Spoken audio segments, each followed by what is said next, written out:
Da, da, da, da, da, da, da, da.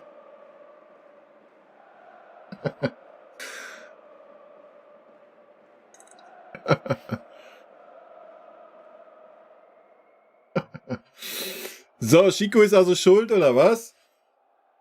Chico, erstmal alles Gute zum Geburtstag nachträglich. Ist ja wild. Ist ja wild. Bloody, servus. Watchtime. Servus. Marco, servus. Gerard Berger, servus. Max, servus. Viktor, habe ich schon gesagt, oder? Nee.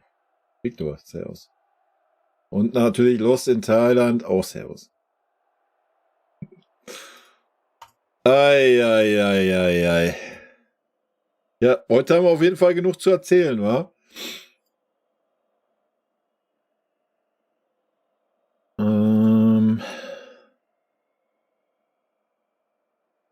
Emil, schönen guten Abend. Soundboard.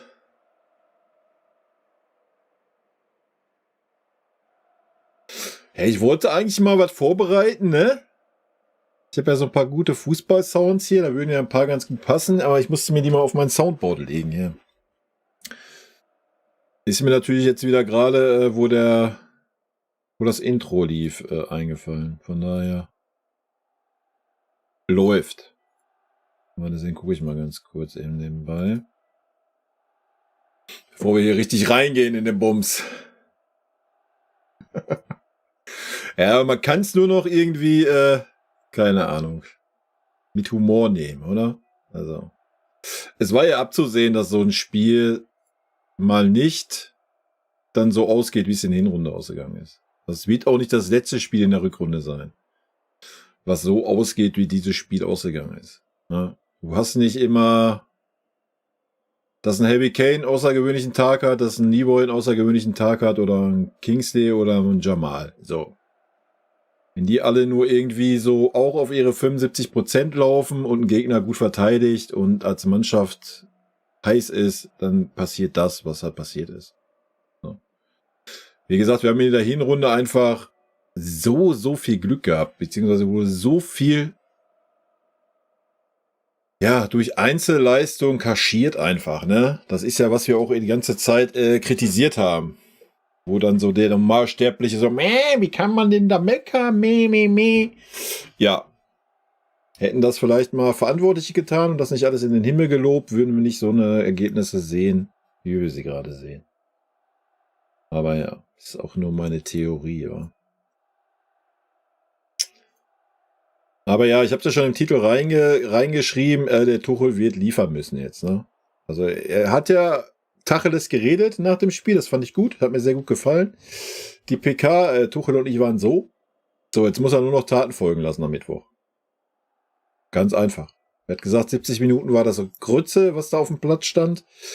Also erwarte ich Mittwoch, falls ein Kimmich spielt, ein Kimmich als Rechtsverteidiger. Ich erwarte einen Pavlovic auf der 6 und ich erwarte, dass ein Matistel von Anfang an spielt. Ja, dass ein Leroy Sané auf rechts spielt, werden wir sehr wahrscheinlich nicht erwarten können, nachdem wir die Reaktion von ihm gesehen haben. Wissen wir jetzt ja auch, warum King rechts spielen muss, wo er um Längen schlechter ist wie auf links. Ist auch schon wild. Und ich denke, wir wissen auch, warum wir keinen Seitenwechsel mal innerhalb der Spiele mal sehen. Habe ich ja oft genug gesagt. Warum macht man das nicht? Warum, wenn sich der Gegner eingestellt hat auf den Gegenspieler, warum wechselt man nicht mal für eine Viertelstunde oder so die Seite? Ich denke, die Antwort haben wir gestern gesehen, warum das nicht der Fall ist. Ja? Also wenn ein Leroy Sané abkotzt, wenn so ein Müller reinkommt und ihn sagt, du musst jetzt über rechts spielen, ja, dann sagt das schon viel aus über diesen Spieler, Alter. Aber auch nichts Neues. Ja, dass er eine Diva ist und irgendwie bockig wie ein kleines Blach wird, es nicht nach seiner Nase geht, wissen wir ja auch schon lange. Gut, und damit habt ihr schon mal ein kleines Statement von mir. Und dann gehe ich mal rein hier. Ach, wild, oder? Tuchel würde passen nach Manchester United oder Newcastle? Warum haben die keine Lust auf guten Fußball, oder was?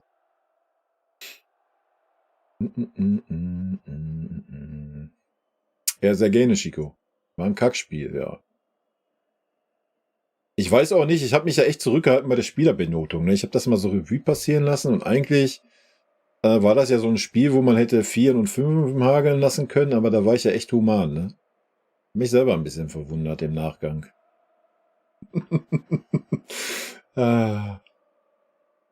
Ich habe, glaube ich, mehr im Hinterkopf gehabt, dass der Tuchel schuld ist, so, weißt du? Immer mit seinem Top-Trainingslager und Top-Training und hast du nicht gesehen und dann siehst du immer so eine Scheiße, wie wir es da auch wieder gesehen haben. Also, ganz wild, ey. Tuchel will weg nach England. Ja, wenn der Tuchel weg will, dann soll er gehen. Also, ich glaube nicht, dass es auch nur einen Verantwortlichen im Verein geben würde, der ihn halten wird.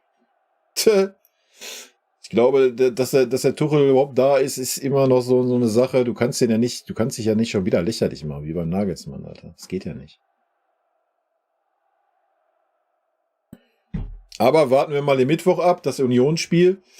Warten wir mal die Spiele bis zum Spiel gegen Leverkusen ab. Wenn alles kacke läuft, kannst du dann schon 10 Punkte hinter Leverkusen sein. Und dann ist, glaube ich, zappenduster. Dann kannst du den Vorhang zuziehen in München. Aber wollen wir mal nicht den Teufel an die Wand malen? Vielleicht gewinnen wir auch morgen und gewinnen dann die Spiele danach und gewinnen das Spiel in Leverkusen. Deswegen sage ich ja, Tuchel muss jetzt Konsequenzen folgen lassen. So. Er hat die Mannschaft jetzt nicht mehr in Schutz genommen. Er hat gesagt, es war 70 Minuten Grütze. Man hat ja man hat nicht gesehen, dass sie das Spiel gewinnen wollen, dass sie wissen, worum es geht. Stimme ich ihm 100% zu. Und da muss er jetzt Taten folgen lassen. Entweder rafft die Mannschaft das dann, die kriegt die Kurve, ja, dass sie sieht, ja, so geht's nicht, das reicht nicht, dann spiele ich nicht. Wenn Tuchel jetzt wieder dieselben Kack-11 aufstellt, die er seit Anbeginn dieser Dekade, wo er da ist, aufstellt, ja, dann ist der Zug abgefahren, Alter. Dann kannst du die Saison abhaken. Sollte wieder ein Kimmich als Sechser auflaufen und wieder die gleichen Pappköpfe da rumlaufen, ein Tell wieder auf der Bank hocken und Pavlovic auf der Bank hocken und ein Leimer als Rechtsverteidiger auflaufen, dann kannst du einen Haken dran machen, Alter. Dann ist der Zug abgefahren. Ne? Ganz ehrlich, also dann noch mehr lächerlich kann er sich da nicht machen, der Thomas. Dann kannst du ihn halt auch einfach nicht mehr ernst nehmen. Ich meine, er hat so schon genug geliefert, dass du ihn nicht mehr ernst nehmen kannst, eigentlich. Aber bei mir, die PK hat mir aus der Seele gesprochen und von daher gebe ich ihm die Chance bis Mittwoch. Ja, dann muss eine andere Aufstellung da stehen. Und nicht wieder dann das Argument bringen, ja, jetzt stellen wir die Versager, die versagt haben, nochmal auf, weil dann können sie ihre Leistung ja revidieren. Nee, die 3 Punkte sind weg, die kriegst du ja nicht wieder. Genauso wie wir aus dem Pokal ausgeschieden sind. Das kriegst du ja nicht wieder. So. Von daher bin ich sehr gespannt auf Mittwoch, welche Aufstellung da auf dem Platz einschlägt. Ja. Aber ich meine, es war ja schon mal ein Fortschritt, dass König Joshua ausgewechselt wurde. Obwohl ich den Wechsel nicht wirklich verstanden habe. Aber ich bin aufgestanden und habe applaudiert, dass ich das noch erleben durfte. Obwohl ich ihn gar nicht als den super schlechten Spieler jetzt gesehen habe in diesem Spiel. Aber das ist eine andere Geschichte. Aber dass der König mal ausgewechselt wurde, war vielleicht mal ein Zeichen. Ich meine, danach hat man ja wenigstens auch das Gefühl gehabt, dass man noch mal was versucht. Ne? Ja, wild. Wild. So, jetzt aber. Servus, Dirk. Ja, Frank Lampard ist auch da. Sehr gut, servus. Zum Heulen und in die Tonne treten. Ja, zum Heulen war mir jetzt nicht zumute, aber es war schon. Es ist einfach eine logische Konsequenz gewesen, dieses Spiel.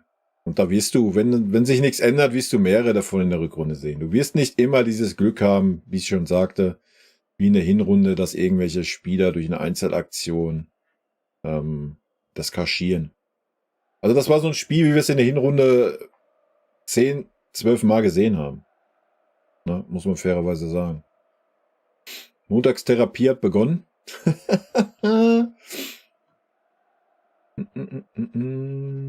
Doro fühlt sich nicht geschätzt in Deutschland. Ach ja, gut. Das ist ja wieder eine andere Debatte, dass wir Deutschen so unsere, ja, wie soll man sagen? Ich meine, wir haben es beim Beckenbauer gesehen, so nach der WM, so wie draufgetreten wurde. Dass wir unsere erfolgreichen Sportler oder erfolgreiche Menschen nicht wirklich schätzen, sondern eher Missgunst haben. Und dass wir unsere erfolgreichen Sportler oder erfolgreiche Menschen nicht wirklich schätzen, sondern eher Missgunst haben. Und dass wir unsere erfolgreichen Sportler oder erfolgreiche Menschen nicht wirklich schätzen, sondern eher Missgunst haben. Und dass wir unsere erfolgreichen Sportler oder erfolgreiche Menschen nicht wirklich schätzen, sondern eher und dann eher so die Fehler suchen. Ja, das ist einfach Deutsch, Alter. Traurig, aber wahr. Aber für die Leistung, die er in Deutschland gezeigt hat, ja, braucht man den Tuchel auch nicht schätzen. Ne? Ja, für seine Leistung im Ausland. Keine Ahnung, mit Paris irgendwie eine Meisterschaft zu gewinnen, ist aber, glaube ich, keine große Leistung. Das ist dasselbe, als wenn du mit Bayern eine Meisterschaft gewinnst. Das ist in der Regel ein Selbstläufer. Ein Champions League-Sieg natürlich ist immer eine Leistung. Ja, und das kann man eben nicht absprechen. Und ich habe auch nichts gegen Tuchel, wie gesagt. Aber Tuchel hat bei uns einfach nie, seitdem er da ist, das Leistungsprinzip ausgerufen. Nach der PK, jetzt, nach dem Spiel, erwarte ich, dass das jetzt passiert am Mittwoch. Von daher bin ich da sehr gespannt. Sir Topic, moin. Christina Beck, servus. Union bekommt den ganzen Kram jetzt ab. Mhm. Weil wir jetzt auf einmal die Lösung haben gegen tiefstehenden Gegner, oder was? Weil wir jetzt hat's Klick gemacht im Kopf und was jetzt seit 30 Spielen nicht klappt, klappt dann jetzt gegen Union auf einmal, oder was? Oder glaubst du, Union ist irgendwie so doof und läuft ins offene Messer wie Dortmund oder Stuttgart? Nee. Die Unioner wissen zu 110%, was sie machen müssen. Fighten, kämpfen, als Mannschaft spielen, defensiv stehen. Und ich denke, Union hat noch ein bisschen mehr Qualität als Bremen oder Hoffenheim nach vorne und im Umschaltspiel. Also, ich bin sehr gespannt. Ich bin sehr gespannt.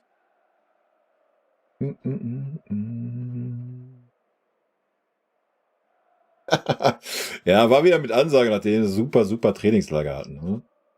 Leider ja. Irgendwie immer, wenn wir super trainieren. Aber auch das hat Tuchel ja knallhart angesprochen.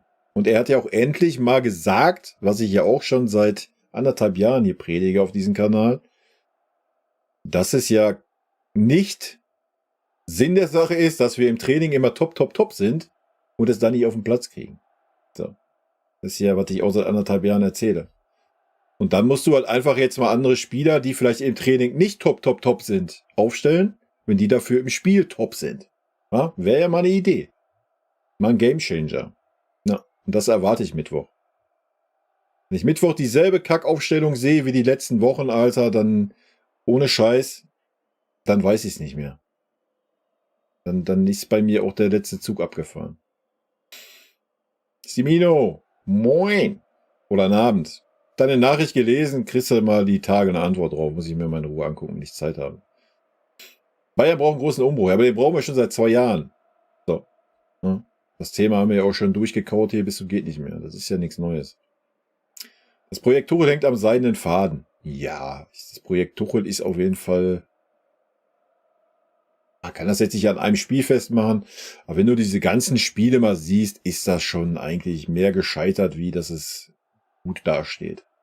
Ja, weil guckt euch unseren Grottenfußball einfach an, Alter. Es ist einfach grottig zuzuschauen. Ausgenommen 5 Spiele. Wie viele Spiele haben wir jetzt gemacht unterm Tuchel? So, was ist das für ein Anspruchsdenken, Alter? Und dass jetzt die ganzen Leute rauskommen und so, der Tuchel, bla, Sülz, weil wir jetzt verloren haben, ist halt auch lächerlich, Alter, ne? Um das auch mal klar zu sagen. Vorher alle so, hey, Tuchel, beste Trainer der Welt, Ergebnisse, Fußball, Ergebnisse stimmen, geil. Und jetzt alles scheiße, oder was? Ist halt auch wieder armselig. Erstmal trainieren wir wie die Weltmeister, am Ende spielen wir Grütze. Ja. Wir müssen da hinkommen, einfach mal, wie es früher war, wie es ja auch der Müller gesagt hat. Normalerweise ist ja Training eher nicht so geil. Man freut sich ja mehr aufs Spiel, aber Bayern ist gerade anders. Die freuen sich mehr aufs Training, haben mehr Spaß im Training, als wie im Spiel. Bild, oder? Wilder Take auf jeden Fall. Hobby, servus. Tuchel wird wohl nicht lange Trainer bleiben. Nee, ich glaube auch nicht. Aber ob er dafür so viel kann, weiß ich jetzt auch nicht. Haben wir ja auch schon mal drüber gesprochen, ne? Ist halt einfach, die Zusammenstellung der Mannschaft ist halt einfach Grütze. Mannschaft hat sich seit Nagelsmann nicht weit verbessert. Nee, eigentlich hat sie sich gar nicht verbessert, die Mannschaft. Eigentlich gar nicht. Ja, wir sind ein bisschen stabiler vielleicht hinten, aber weiß ich nicht. Wir haben immer noch dieselben Schwächen, wenn ein Gegner tief steht und schnell umschaltet, haben wir immer noch dieselben Probleme. Ja, sieht einen Tacken besser aus wie unterm Nagelsmann. Dafür ist unser Fußball aber auch grottiger geworden. Also, keine Ahnung. Coman soll zurück auf die Bank. Coman soll einfach mal zurück auf die linke Seite, Alter. Coman hat immer links gespielt. Er hat ab und wann mal rechts gespielt. Aber normal ist links Coman seine Seite. Da geht er auch mal am Gegner vorbei und haut mal eine Flanke rein, bereitet Tore vor. All das klappt ja über rechts gar nicht. Da geht er rechts nicht an einem Mann vorbei. Gar nichts. Null. Also lächerlich. So, und das alles nur, weil die Diva Sané gerne über links spielen möchte. Fällt mir nichts zu ein. Mittwoch wird ein 1-1 werden. Ja, wer weiß, kann gut sein. Ich halte mich mit Prognosen zurück, weil, ihr habt es gesehen, ich habe 5-0 gesagt. Ich hatte so ein super Gefühl gegen Bremen, musste halt einfach weghauen, so eine Mannschaft. Und dann kommt sowas bei raus. Von daher halte ich mich geschlossen.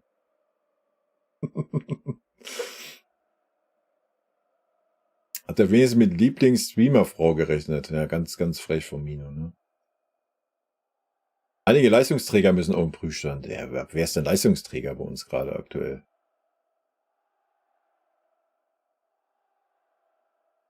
Das ist ja das Thema. Und na klar ist das alles zu wenig. Aber wie gesagt, man hat es ja alles ignoriert so. Man hat alles ignoriert, weil die Ergebnisse gestimmt haben. So. Siehst du doch an den Reaktionen, teilweise in den Kommentaren auf YouTube. Also wie viele Leute das gar nicht raffen, Alter. Alles Friede, Freude, Eierkuchen, weil die Ergebnisse stimmen, die durch irgendwelche Einzelaktionen entstanden sind. So. Jetzt hast du mal keinen Überragenden, der gerade die Tagesform hat, der das Spiel nochmal dreht. Ich meine, Teller hat es versucht als einzigster. War ja auch nah dran. Ne? Ja. Und schon sieht's duster aus, ne?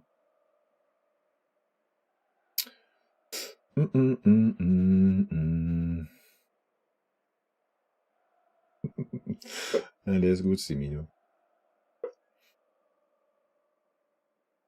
Was bringt ein Trainingslager in Portugal, wenn man in Deutschland bei der Kälte spielt?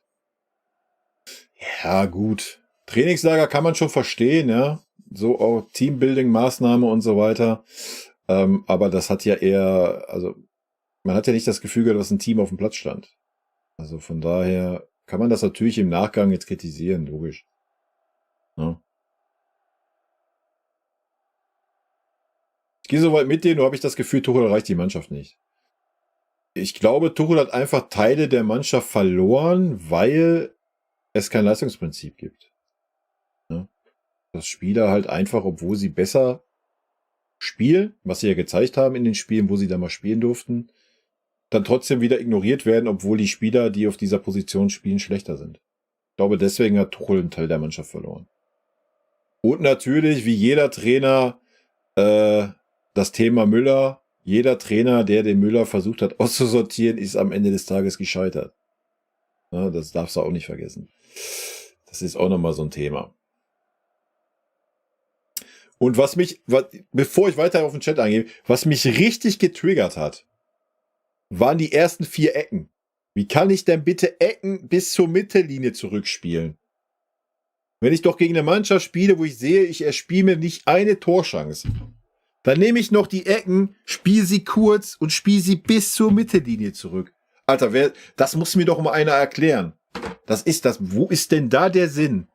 Du kannst ja eine Ecke kurz spielen und dann versuchen, in den Strafraum zu gehen. Oder eine Ecke kurz spielen, nochmal in den Rückraum spielen, um dann eine Flanke aus dem Halbfeld zu schlagen.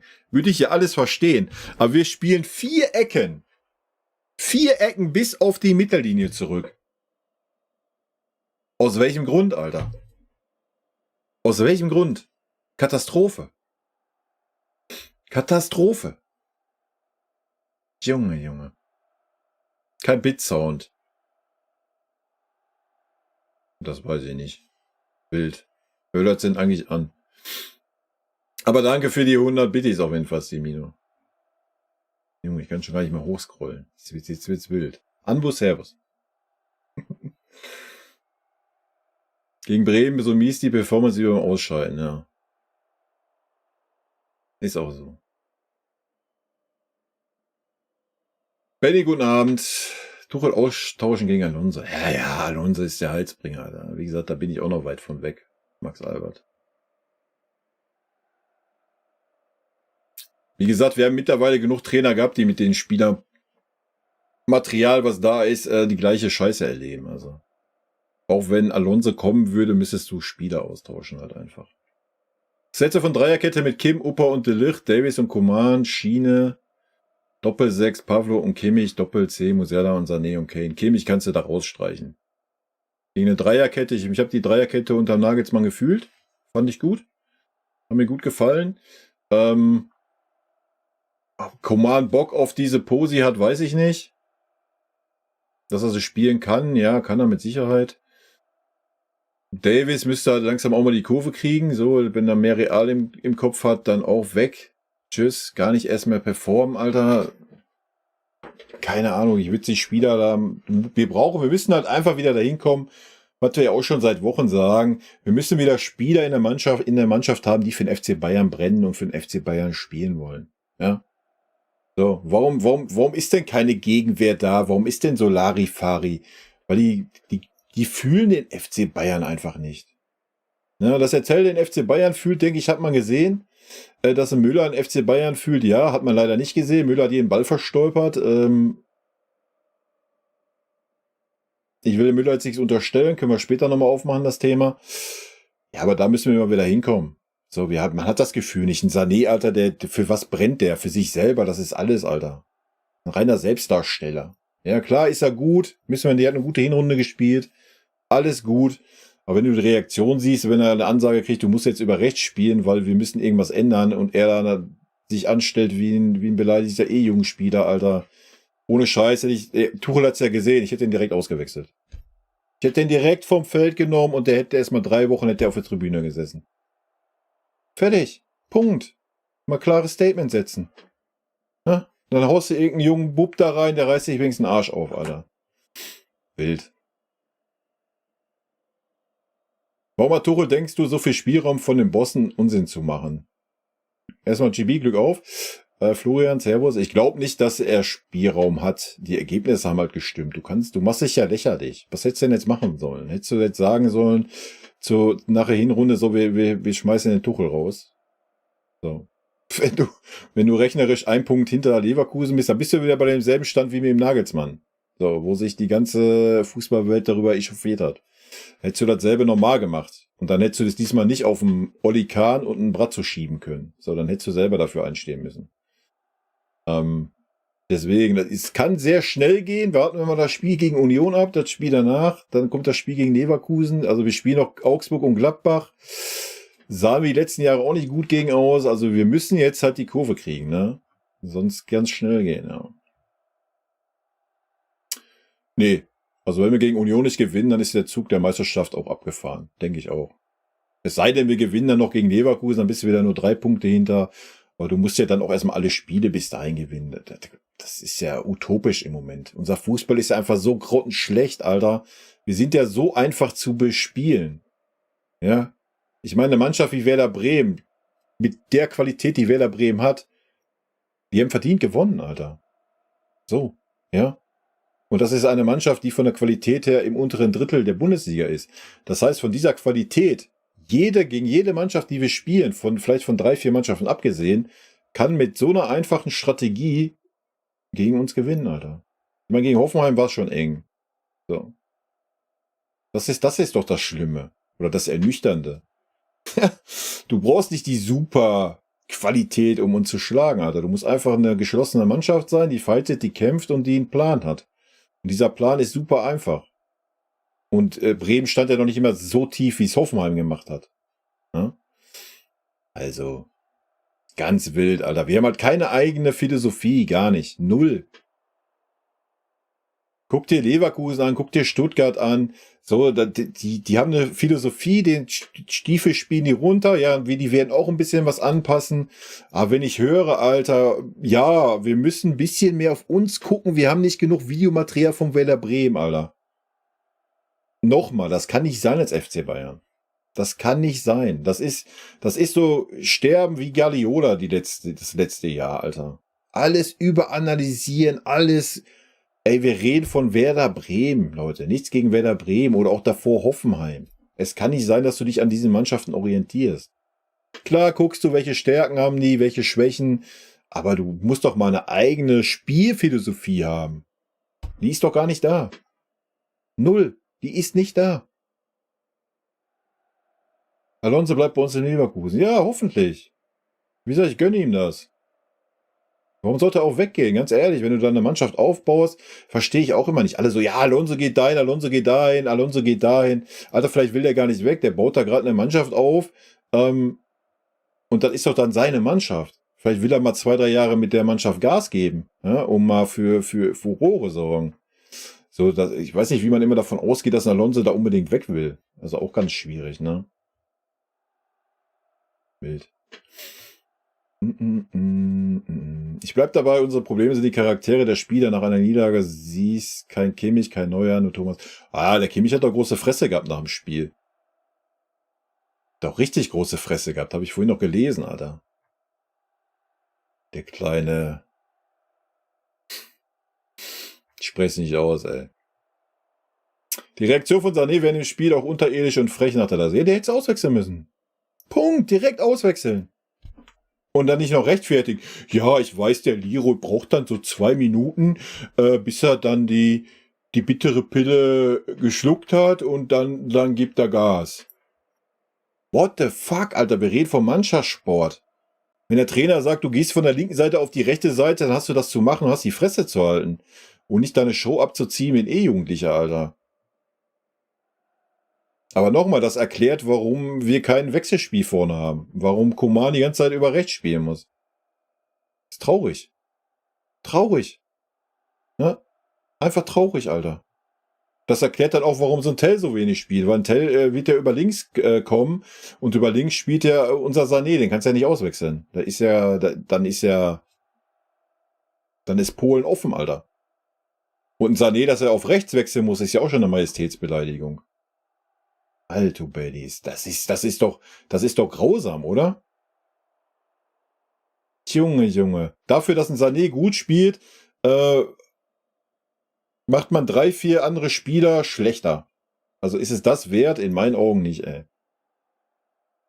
Ich würde Alonso raten, noch 3 Jahre in Leverkusen zu bleiben und dort eine Ära prägen. Bei den Bayern besteht die Gefahr, dass er seine noch junge Karriere ruinieren könnte. Ach, Leute, jetzt mal ganz ehrlich, ich glaube doch nicht wirklich, auch der Tuchel jetzt. So, wenn sagen wir mal, der schlimmste Fall, wir verlieren die nächsten 2 Spiele, Tuchel wird gefeuert. Meint ihr, das hat irgendeinen Einfluss auf seine Karriere oder was? Kein Stück. Und beim Alonso doch schon gar nicht, Alter. Alonso war ein Weltklasse-Spieler. Also, selbst wenn der jetzt eine Trainerstation hat, wo es gar nicht läuft, wo er nach 3 Monaten gefeuert wird, das hat keinerlei Auswirkungen, Alter. Er zeigt doch gerade in Leverkusen, was er für ein Trainer sein kann. Ja. Nee. So schnell geht das nicht. Da musst du schon wirklich 2, 3 Stationen hintereinander haben, wo du so unterirdisch performst, dann können wir davon reden. Ja, aber sonst, nein. Wie wir uns wieder auf den Transfermarkt angestellt haben, unglaublich. Ja, da habe ich auch einen Take zu, ne? Ich glaube halt echt, also ich kann mir das nicht anders erklären. Ich glaube halt echt, dass der Verein mit dem Tuchel nicht zufrieden ist. So, er kann ihn aber nicht rausfeuern, haben wir gerade schon besprochen, weil dann machst du dich ja wieder lächerlich, wie es beim Nagelsmann war. Weil wenn es nach Tuchel geht, hätten wir schon die einen oder anderen Spieler verpflichtet. Aber deswegen auch diese Geschichte mit Eric Dyer, so nur ein halbes Jahr und sowas. Ich glaube, das spielt da mit rein, so, ne? Man will jetzt nicht so 3, 4 Spieler da unbedingt sich wieder ans Bein binden. Nur was der Trainer so haben möchte und man plant vielleicht damit, dass der Trainer am Ende der Saison weg ist, so, weißt du? So habe ich das Gefühl. Anders kann ich mir das gerade auch nicht erklären wieder mit dem Transfermarkt. Das ist halt wild, ne?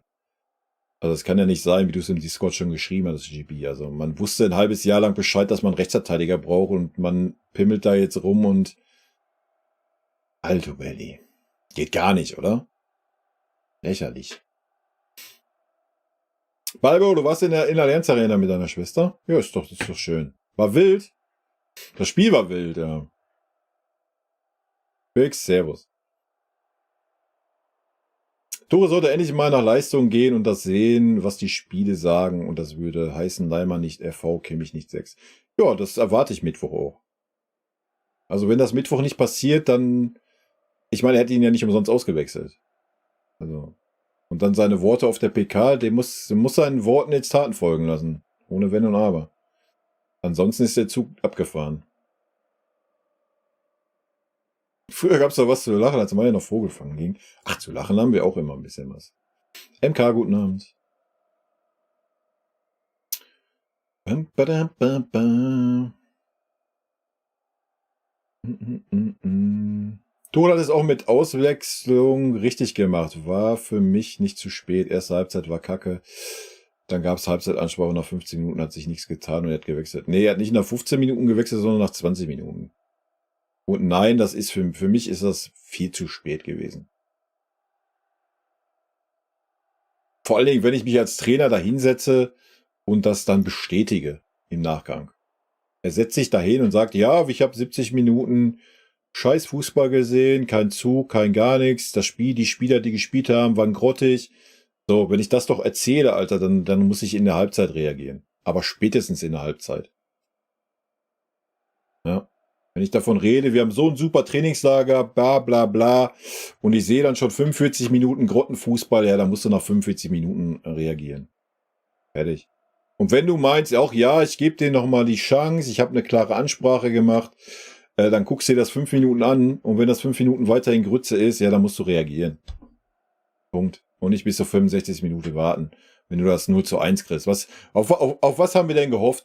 Wir haben wieder drauf gehofft, ach ja, irgendwie wird schon der Harry Kane durch einen Zufall den Ball gerade mal gut bekommen, oder ein Leroy kriegt mal einen goldenen Moment, oder ein Jamal. So, das waren wieder die Gedanken. Und dann hätte er sich nach dem Spiel wieder hingesetzt und hätte wieder erzählt, ach, wie toll denn alles war. So, wenn wir durch irgendeine Einzelaktion das Ding gewonnen hätten. Nein, wir kriegen das Gegentor und dann, ach ja, komm, dann wechsel ich doch mal. Junge, ey, hör mir auf, Alter. Was ist daran denn richtig? Du kannst dir doch nicht 65 Minuten Grottenfußball angucken. Also mal ernsthaft, ist das der Anspruch des FC Bayern oder was? 0:0 gegen Werder Bremen zu halten? Dann sagen wir, die Wechsel war nicht zu spät oder was? Es war viel zu spät. Es sei denn, wir haben diesen Anspruch. Ja, dann ist alles gut. Dann haben wir den Anspruch, dass wir im Punkt nach Hause gehen und zufrieden sind. Ja, dann ist alles gut. Dann kannst du zu 70. wechseln, wie immer.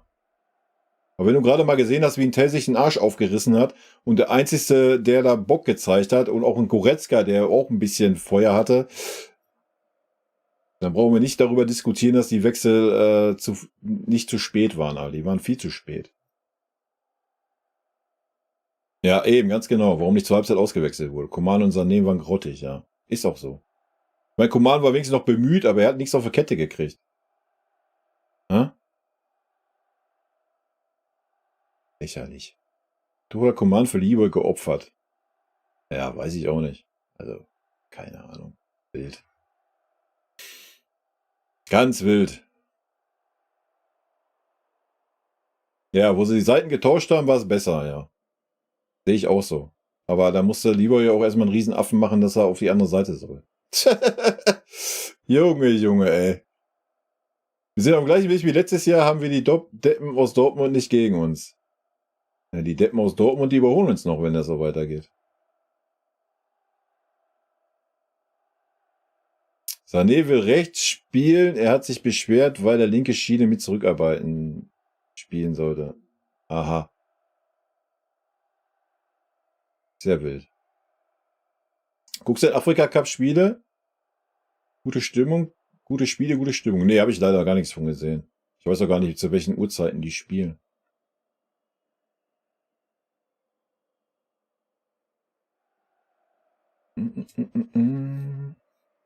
Ich hätte mich nach dem Spiel eigentlich auf eine X-Goal-Aussage von Tuchel gefreut. Naja, aber die konnte er ja auch nicht bringen. Wir haben ja kaum Chancen gespielt. Gut, zum Schluss, ja, aber war schon wild. Pavlovic hätte Struktur reingebracht. Ja, hätte er vielleicht, ja. Also, ich weiß nicht, wie oft der Junge das noch beweisen soll, dass er diese Posi besser spielt wie ein Kimmich. Ja, also. Ja, zu viele Bayern-Spieler sind satt, ist auch so. Ja, der Tuchel ist wahrscheinlich immer noch schockverliebt, auf eine andere Art und Weise. Der Schock der Liebe ist jetzt in ihn gefahren.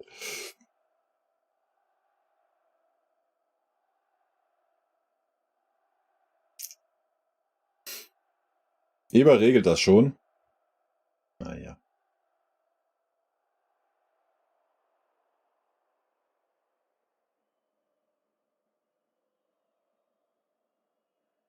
Naja, Sané hatte seine stärkste Phase über halb links unterm Nagelsmann.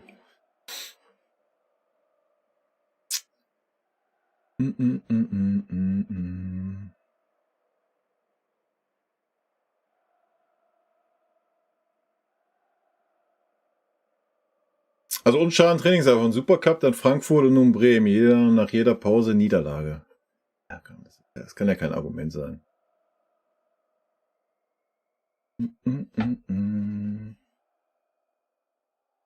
Training spielt man gegen Kumpels und nicht gegen Gegner, die ums Überleben in der Bulli spielen. Ja gut, dass Bremen jetzt ums Überleben gespielt hat, nicht, aber Bremen war halt, ja, Bremen war heiß, war aggressiv, war gut und haben das gemacht, was sie können, Alter. Und das sehr gut. Und klar ist das ein Unterschied, Gerard, da gebe ich dir natürlich recht. Ne? Im Training hast du eine andere Gegenwehr als wie in so einem Spiel. Ne? Unsere Ecken kommen vom Superhim Barry, ja. Alter, hör mal auf mit dem Eckenthema, könnte ich schon wieder eskalieren. Also ist ja okay, wenn du keine guten Ecken schießt, ja. Ist ja ich meine, wir sind der FC Bayern, wir sind schlechte Ecken gewohnt, obwohl wir natürlich statistisch gesehen da weit vorne sind. Aber du kannst doch nicht gegen so einen Gegner, wo du weißt, der steht hinten defensiv stark, wir werden uns kaum Torchancen erspielen, kannst du doch nicht die Ecken à la Guardiola spielen und die Bälle bis zur Mittellinie zurückspielen, Alter. Der Tuchel ist, ich weiß nicht, was mit dem Tuchel los ist.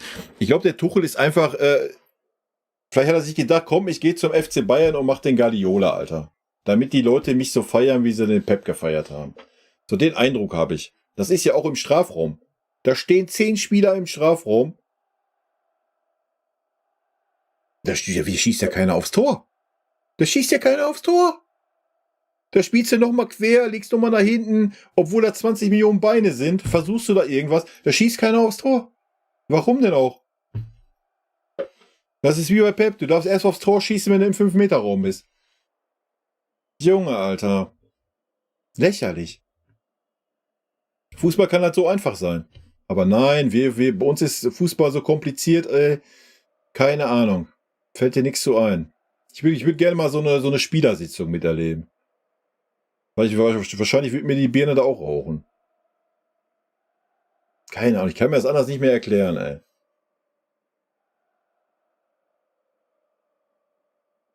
Naja.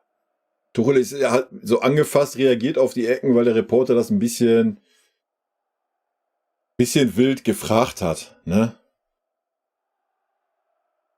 Willst du mir jetzt sagen, die Spieler spielen freiwillig bei der Ecke den Ball bis zur Mittellinie zurück, oder was? Wenn vorne im 16er beide Innenverteidiger plus ein Harry Kane stehen, oder was? Das willst du mir jetzt erzählen. Dass Tuchels Vorgabe das nicht ist, ja, weil Tuchel ja mit Standardsituationen nichts am Hut hat. Das macht der Barry. Und der macht das eigenständig. Und nur wenn der sagt, er möchte was ändern, kommt er zum Tuchel und lässt das absegnen. So, das war Tuchels Aussage vor ein paar Wochen oder Monaten. Also, Bild.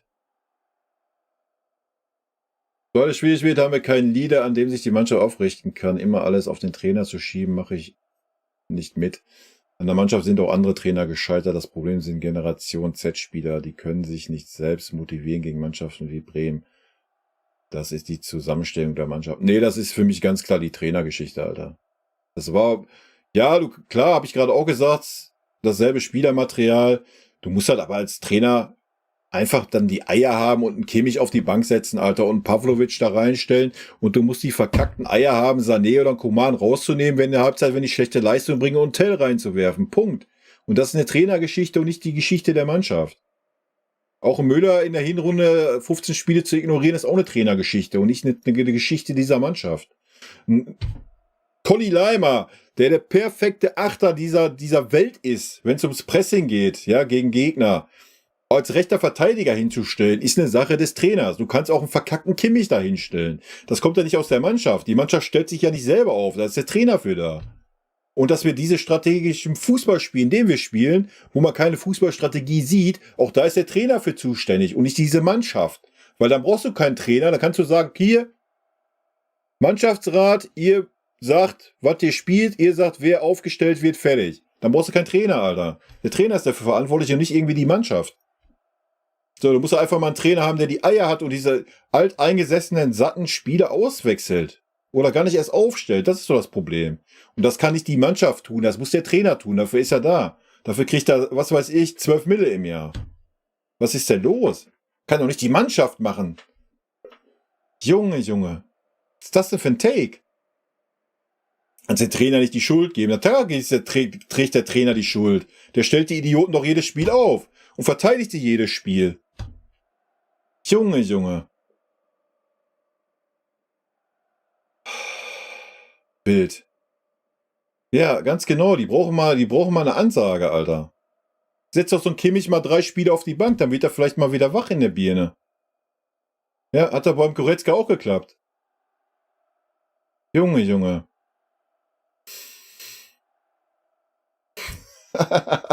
Mein Papa war im Spiel so sauer, der war vom Kopf her farbintensiver rot als sein Trikot. Also Uli Hoeneß mäßig, ja? Die Wutader am Hals.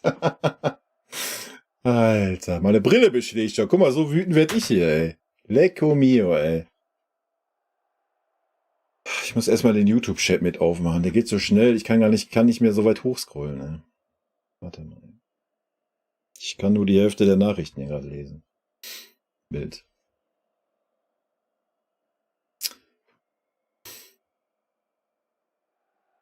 Wo ich sehe gerade, das meiste ist eh bei Twitch, ne? Mann, Mann, Mann.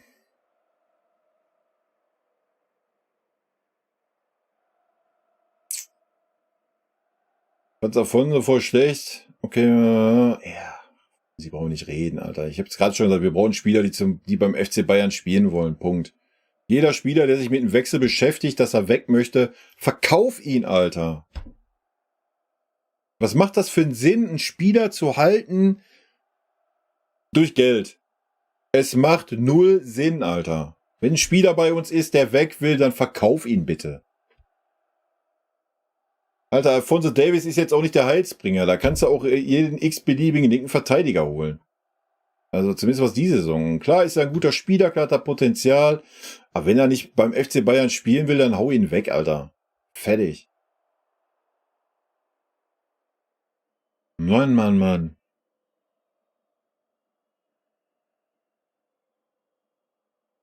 Wild, wild, wild.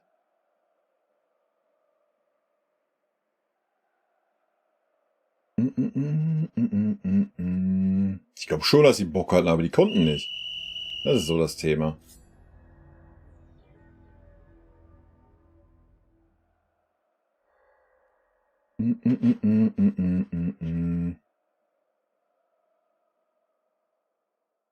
Ach, Anmo, das ist doch Schwachsinn, was du hier schreibst, Alter. Was ist denn los mit dir? Junge, wie kann man denn so einen Dünnpfiff schreiben, Alter? Wenn du so ein Spiel gegen Bremen hast mit 3 Jugendspielern in der Mannschaft, kannst du die Papiere holen, oder was? Was ist das denn für eine dumme Aussage? Junge, was ist denn bei dir nicht richtig? Du kannst ja gerne so eine Aussage bringen, wenn die Etablierten performen würden, aber die Etablierten performen seit 1,5 Jahren nicht. Junge. Ich verstehe ja so ein Take, wenn man sagen würde, ja, die Etablierten spielen jedes Spiel, aber Alter, 110% und sind nicht wegzudenken aus dieser Mannschaft. Ja, dann fühle ich deinen Take. Dass man dann sagt, ja, warum setzt der Trainer denn jetzt 3 Jugendspieler ein und dann verlierst du das Spiel? Aber das ist ja nicht der Fall. Die performen ja alle unterste Schublade. Aber wirklich unterste Schublade. Dann kann ich doch nicht so eine Aussage bringen. Was ist das denn für ein Schwachsinn, Alter? Junge, Junge. Außerdem hat der Verein sich doch klar positioniert, was er erwartet die kommenden Jahre. Und dann wird der Verein sagen, oh, jetzt hast du aber mal 3 Jugendspieler in der Startaufstellung gehabt, du hast das Spiel verloren, jetzt holst du dir aber die Papiere ab, oder was? Was ist das denn für eine Aussage? Junge, Alter. Da ist aber auch irgendwas verkehrt, oder? Junge, Junge, Junge. Und nochmal, wenn die Jugendspieler nicht schon gut performt hätten, kann ich das ja noch fühlen, wenn die aus nix kommen würden. Aber hast du die Spiele von Pavlovic oder Tell nicht gesehen, oder was? Was ist denn los mit dir? Junge, Junge.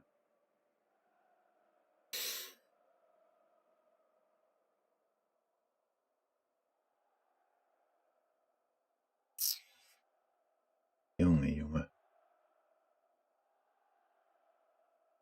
Fühlt sich an, als würde Tuchel bei Bayern alles auf die Karte Champions League setzen. Sieht für mich so aus, als würde Tuchel die Mannschaft auf die Gegner anpassen, anstatt sein eigenes Spiel gespielt. Ja gut, das sagt er ja selber, dass er die Mannschaft auf die Gegner anpasst. Auf welche Karte Champions League? Also mit diesen Leistungen, die wir bisher gezeigt haben, Alter, da muss ja auch erstmal gegen Lazio weiterkommen. Also die Mannschaften in der Champions League sehen ja auch, wie wir spielen und wo wir Probleme haben. Also, Karte Champions League. Eieiei, das kann ganz schnell ein ganz böses Erwachen geben, ey. Und lass die Mannschaft doch mal gegen eine Top-Mannschaft kommen. Guck dir doch unsere Defensive an, was da für ein Chaos ist. Junge. Da musst du aber schon echt viel Glück haben, damit du da irgendwie sagen kannst, du setzt mal alles auf die Champions League, ey. Und was ist das für ein Schwachsinnstake, Alter? Bundesliga ist das Geschäft, was zählt. Oder sollte es zumindest sein. Naja,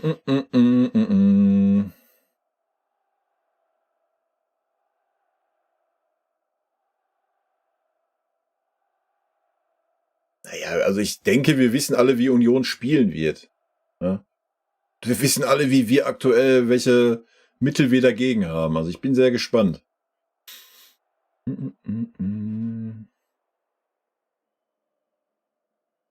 Nee, hat man aktuell auf jeden Fall das Gefühl mit den Transfers, ne, dass da nicht auf Biegen und Brechen so die Wünsche von Tuchel erfüllt wurden. Das hat man auch schon mit der Sechser-Geschichte vor der Saison gesehen. So, von daher, da muss man Tuchel auch ein bisschen in Schutz nehmen. So, er kriegt halt nicht die Spieler, die er haben möchte. Das muss man auch ganz klar sagen. Also wenn es nach Tuchel gegangen wäre, hätte er Goretzka und Kimmich vor der Saison verkauft. Ja? Also da müssen wir, so, das wäre Tuchels Take gewesen. Und er hätte halt ein Palinja oder ähnliches geholt oder am besten noch hier von West Ham hier den Dude. So, das war Tuchels Take. Ja, das muss man mal ganz klar sagen. Und dann hättest du vielleicht auch einen besseren Fußball gesehen unter Tuchel. Aber da fangen die Probleme ja schon an. Also wenn man das so klar kommuniziert, wie es in Tuchel kommuniziert hat mit dem Leon und dem Kimmich, dann ist natürlich auch schwierig, dass die Spieler sich dann irgendwie zu 110% für den Trainer den Arsch aufreißen. So, wenn du dann noch den Müller absägst, dann hast du die andere Fraktion in der Mannschaft auch noch so ein bisschen gegen dich. Also dann wird es halt irgendwann dünn für den Trainer, wa? Und ich weiß nicht, ob das alles so Faktoren sind, die so ein bisschen mit reinspielen. I don't know. Aber wie gesagt, die Leistung, die wir gegen Bremen gesehen haben, haben wir in der Hinrunde 10, 15 Mal gesehen. Wenn du mal alle Spiele nimmst. Das ist ja jetzt nichts anderes. Der einzige Unterschied ist, dass das Spiel nicht durch eine Einzelaktion noch gedreht wurde.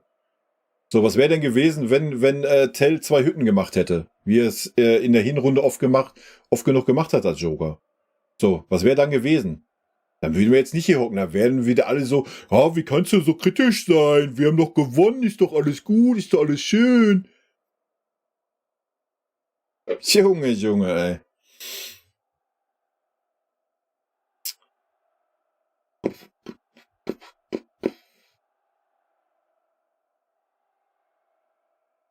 Ja, ich glaube nicht. Wie gesagt, mit den Transfers, ich glaube nicht, dass das. Du kannst mir nicht erzählen, dass sie geschlafen haben. Ich glaube echt so, dass sie auch mit dem Tuchel nicht so ganz glücklich sind und deswegen jetzt nicht irgendwie all in gehen. Deswegen, guck mal, wir reden davon, wir versuchen rechten Verteidiger auszuleihen mit einer Kaufoption. Das, weißt du, wenn du vom Spieler überzeugt bist und vom Trainer, dass der Trainer der Richtige ist, dann kaufst du einen Spieler, den der Trainer haben möchte und versuchst nicht irgendwie da, ja, ich leite den mal ein halbes Jahr aus und bin dann safe, kann den dann nächste Saison, wenn der Tuchel weg ist, wieder zurückschicken. So, das sind alles so Sachen, die sind gerade wild bei uns. Ja? Vielleicht spürt der Tuchel auch nicht den Rückhalt im Verein oder was, wer weiß. Er hätte 3 Wechsel nach 45 Minuten machen müssen. Er hätte auf jeden Fall mal 2 wechseln müssen, so als Statement, ne? Ich dachte, die Vereinsführung macht Tuchel Ansagen ab irgendeinem Punkt, welcher Spieler auf welcher Position, Leistungsprinzip und so. Das weiß ich nicht, was intern ist. Live ist die Videoqualität wieder ruckelig, andere Cam. Nö. Also bei mir ist alles gut. Dann musst du vielleicht mal aktualisieren. Also ich habe hier bei mir nichts ruckelig. Dann schafft das vielleicht dein Internet einfach nicht. Ich weiß nicht, was du für eine Internetleitung hast. I don't know. Also bei mir ist alles gut. In meinem Kontrollbild hier.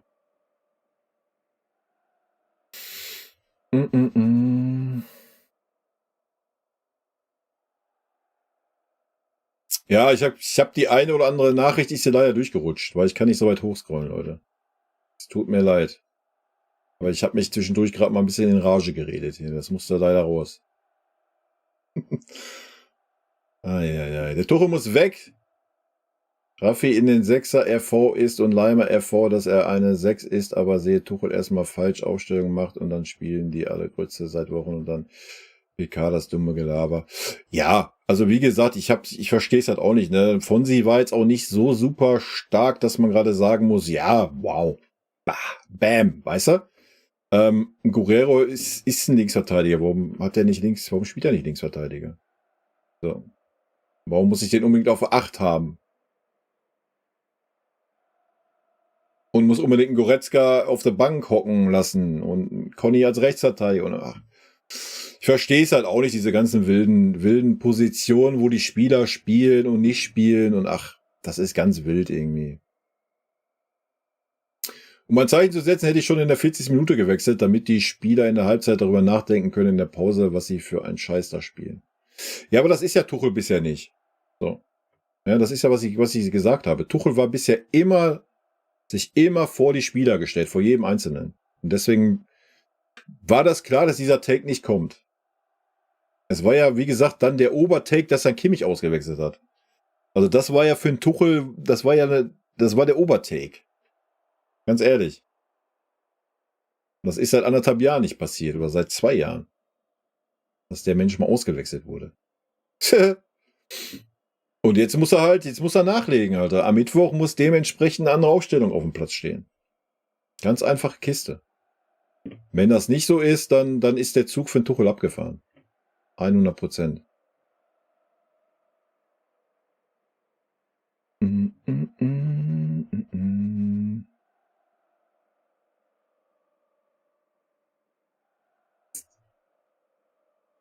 Naja, die Ausstellung war schon erstmal okay. Ja? Kannst du schon nachvollziehen, die Ausstellung. Vom Tuchel. Aber wenn sie dann nicht klappt, wenn man dann halt sieht, wie die Leute spielen, so, dann muss ich halt reagieren und mir das nicht 70 Minuten angucken. Oder 65 Minuten. Hallihallo, Jarix. Tell Mittwoch von Beginn an hoffentlich mal. Ja, er war auf jeden Fall der einzige Spieler, wo du gesehen hast, dass er will, ne? Und dass er alles versucht hat. Also. Und das sollte man dann mal belohnen, ja. Da gehe ich mit.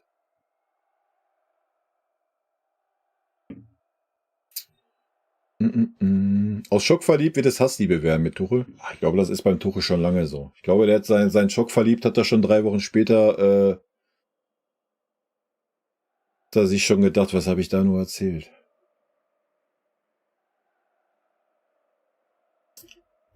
Die Mannschaft wurde die letzten Jahre nicht verstärkt, sondern verschlechtert. Dazu passt Tuchel nicht zur neuen, ausgegebenen Richtung des Vereins. Freund und Eberl werden Jahre brauchen, um den Mist von Bratze und Kahn umkehren zu können. Ja, also da gebe ich dir recht. Ich glaube mittlerweile auch, dass ein Tuchel nicht zu dieser Strategie passt, die der Verein gerne möchte.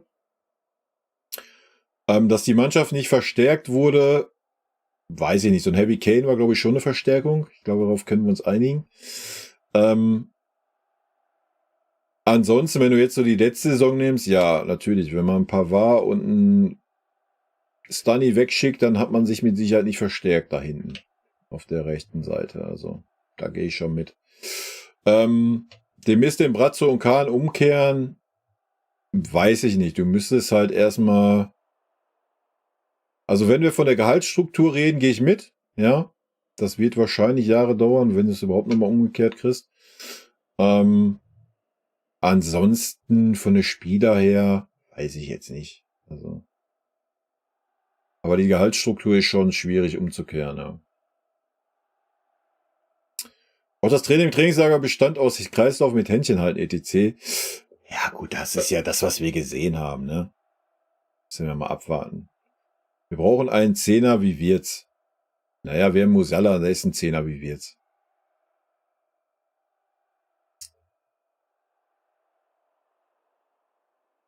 Auch wenn es wehtut, die Saison muss so unerfolgreich wie möglich werden. Am besten, man holt überhaupt keine Titel, sonst wird sich nichts ändern. Der Kader braucht eine gründliche Tiefenreinigung.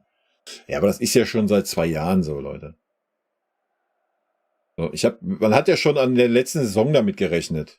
Also man kann ja jetzt nicht sagen, ach ja, weil die Dortmunder zu Hause nicht gegen Mainz gewonnen haben, müssen wir in unserem Verein nichts ändern, weil wir noch deutscher Meister geworden sind. Was ist das denn dann für eine hirnrissige Verantwortung im Verein, Alter? Ja? Wir haben nichts geändert. Nichts. Ja, wir haben einen Top-Stürmer wieder verpflichtet. Das ist alles. Sonst haben wir nichts geändert in dieser Mannschaft. Gar nichts. Das musst du dir mal reintun. Nach der katastrophalen, schlechten Saison, die wir gesehen haben, Alter. Was für ein Grottenfußball letzte Saison in der Rückrunde. Und weil die Dortmunder zu unvermögen waren, sagt man, ach ja, alles gut, wir sind ja Meister geworden, wir ändern nichts, wir lassen alles, wie es ist doch supi. Die gleichen Kack-Idioten bleiben da, die da sind, oder was? Was ist das denn für eine Einstellung, wenn das der Fall sein sollte? Das ist doch ein Armutszeugnis für den ganzen Club, Alter. Für die, ach so, und wir haben die super Oper Kracher in der Taskforce gehabt. Uli Hoeneß, Karl-Heinz Rummenigge. Die Macher der letzten 30 Jahre, Alter. Und die haben nichts geschissen gekriegt, außer einen Harry Kane zu verpflichten. Und alles andere, ja. So, nochmal, der Tuchel wollte den Kimmich und Goretzka verkaufen, Alter. So, der Verein wollte das anscheinend nicht. Oder es gab keine Angebote, wie auch immer. Sei mal dahingestellt. So, aber in der Sache muss den Tuchel mal ein bisschen in Schutz nehmen, wa? Also das ist ja ein Armutszeugnis des Vereins. Und das, weil Dortmund zu unvermögen war, gegen Mainz zu gewinnen. Oder was? Was ist das für ein Take, Alter? Aber ist ja auch okay, weil dann kriegen wir dieses Jahr die Rechnung dafür. Mein Gott. Weil das wird nicht das letzte Ergebnis gewesen sein in dieser Saison, was so läuft. Weil dieses Spiel nochmal, wie es gegen Bremen war, haben wir locker 10-mal in der Hinrunde gesehen. Nur da haben wir das Glück gehabt, dass irgendwie ein Sané oder ein Kane oder wie oft hat ein Tell die Spiele rausgerissen? So, wo er eingewechselt wurde. Hä? Ja. Das ist das Ding. Da muss man sich jetzt nicht wundern. Also, ich dachte dann, wir haben die Kurve gekriegt so. Da Dortmund-Spiel, dann 2 Spiele nach. Dachte man, ja, alles ist gut, wir sind auf einem guten Weg. So, dann kommt Frankfurt, knallt ihr 5-1 ein rein, Alter, da war schon wieder alles gegessen. So, da hast du schon gesehen, du bist keinen Schritt weiter. Ja, dann haben dann die meisten das wieder abgetan. Ach ja, kann ja mal passieren. Bla, Sülz. Nee, kann halt nicht passieren, ja, Alter. Nicht als FC Bayern München. Punkt. Da hast du gemerkt, wir sind keinen Schritt weiter. So, und wenn ich dann im nächsten Spiel wieder dieselben Versager aufstelle, die nach so einem Spiel so versagt haben, dann wundere ich mich, oder was? Dann wundere ich mich, dass wir so eine Performance sehen, wie wir sie sehen, wie wir sie schon gegen Hoffenheim gesehen haben. Nee, da brauchst du dich nicht wundern. Weil es keine Konsequenzen gibt für schlechte Leistungen bei uns. Keine. Null. Es ist Wurst. Gibt es nicht. Glaubst du, Leverkusen patzt gegen Gladbach? Nee, warum sollten sie gegen Gladbach patzen? Warum sollte Leverkusen generell patzen? Die haben halt einen Lauf, die spielen guten Fußball.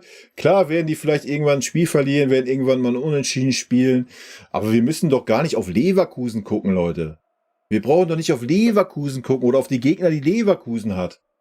Wir müssen doch erstmal gucken, dass wir mal vernünftigen Fußball spielen, damit wir mal Spiele gewinnen wie gegen Bremen, Alter. Das ist doch erstmal der Punkt. Du brauchst gar nicht nach Leverkusen gucken, es ist scheißegal, was die machen.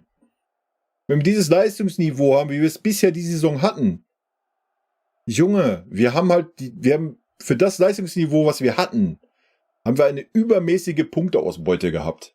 Weil wir einfach individuelle Klasse hatten, wo Spieler Topform hatte und ein Spieler das Spiel allein gewonnen hat.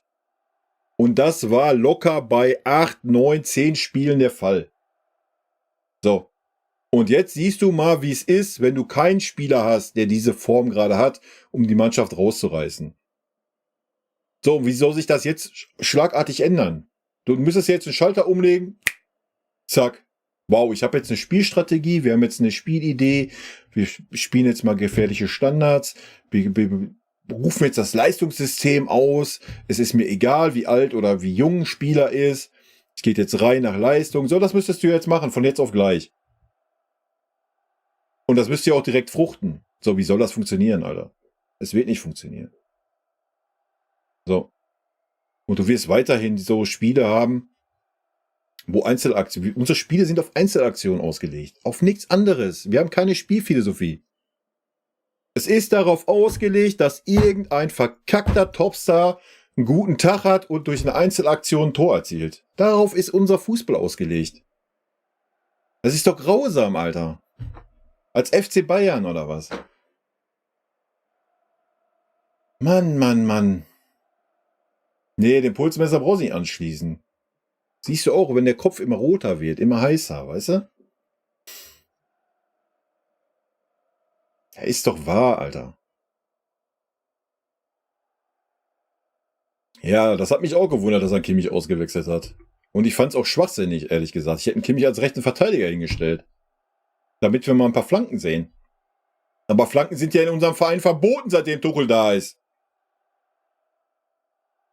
Junge. Noch so ein Thema.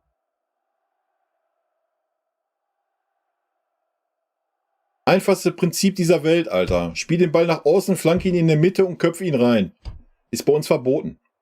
Gibt's nicht mehr. Deswegen spielen wir Ecken auch bis zur Mittellinie zurück. Weil überleg mal, den Spieler würde den Kopfball mal, der kriegt eine Gehirnerschütterung, den muss auswechseln. Junge, Alter. Und da sind wir wieder bei dem Thema. Ja, ist das eine Spielergeschichte? Nee, das ist eine Trainergeschichte, Leute. Da ist der Trainer für verantwortlich. Und wenn ich schon höre, als großer Thomas Tuchel, ja, ich habe hier den Co-Trainer, den Barry, der macht meine Standardsituation, ich beschäftige mich damit gar nicht, ich kriege da gar nichts mit. Was ist das denn schon für eine Herangehensweise, Alter? Ich meine, wenn man heutzutage schon nur noch der Teamchef ist und 6 Trainer dabei hat, die die ganze Arbeit für einen machen, dann muss ich ja wohl wenigstens der oberste Kopf sein und sagen, Alter, pass mal auf, das ist aber Rotze, was du da mit den Standardsituationen machst. Kannst du dir da mal was anderes einfallen lassen? Aber nee, das ist dann auch die Mannschaftsschuld. Die Mannschaft hat das freiwillig, ne? Die schießt freiwillig den Ball, wenn alle Kopfballstarken vorne drin sind, schießt die freiwillig den Ball auf die Mittellinie zurück, oder was? Wer will mir das denn erzählen, Alter?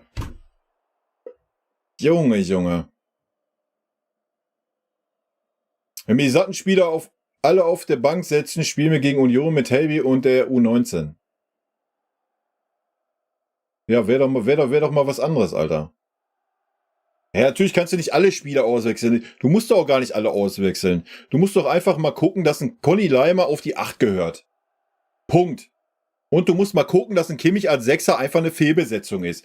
Punkt. Das heißt, du stellst halt einen verkackten Pavlovic dahin, der es in jedem Spiel, was er bisher gespielt hat, ordentlich, wenn nicht sogar sehr gut gemacht hat. Und dann nimmst du mal einen verwöhnten Dreck Sané vom Platz, wenn er seine scheiß Starallüre nicht in den Griff kriegt, und stellst dann scheiß Tell hin. So, wenn der Coman nicht liefert, dann nimmst du den Coman raus und stellst da meinetwegen Kretzig hin oder sonst irgendeinen aus der zweiten Mannschaft. Junge, das kann doch nicht so schwer sein. Oder stell Müller dahin. So, du kannst doch aber nicht Spieler auf dem Feld lassen. Ein Kingsley Coman, der kommt seit 4 Spielen am kein Gegenspieler vorbei. Und das waren Spieler vom FC Basel und Werder Bremen, Alter. Nichts gegen diese Mannschaften, ja? Aber du musst doch als Kingsley Coman mal an einem Spieler vorbeigehen. Das hat er nicht geschafft. Nicht. Nicht gegen Basel und nicht gegen Bremen, Alter. Nee. Aber spielt 90 Minuten immer. Mit welcher Berechtigung? Mit welcher Berechtigung? Junge.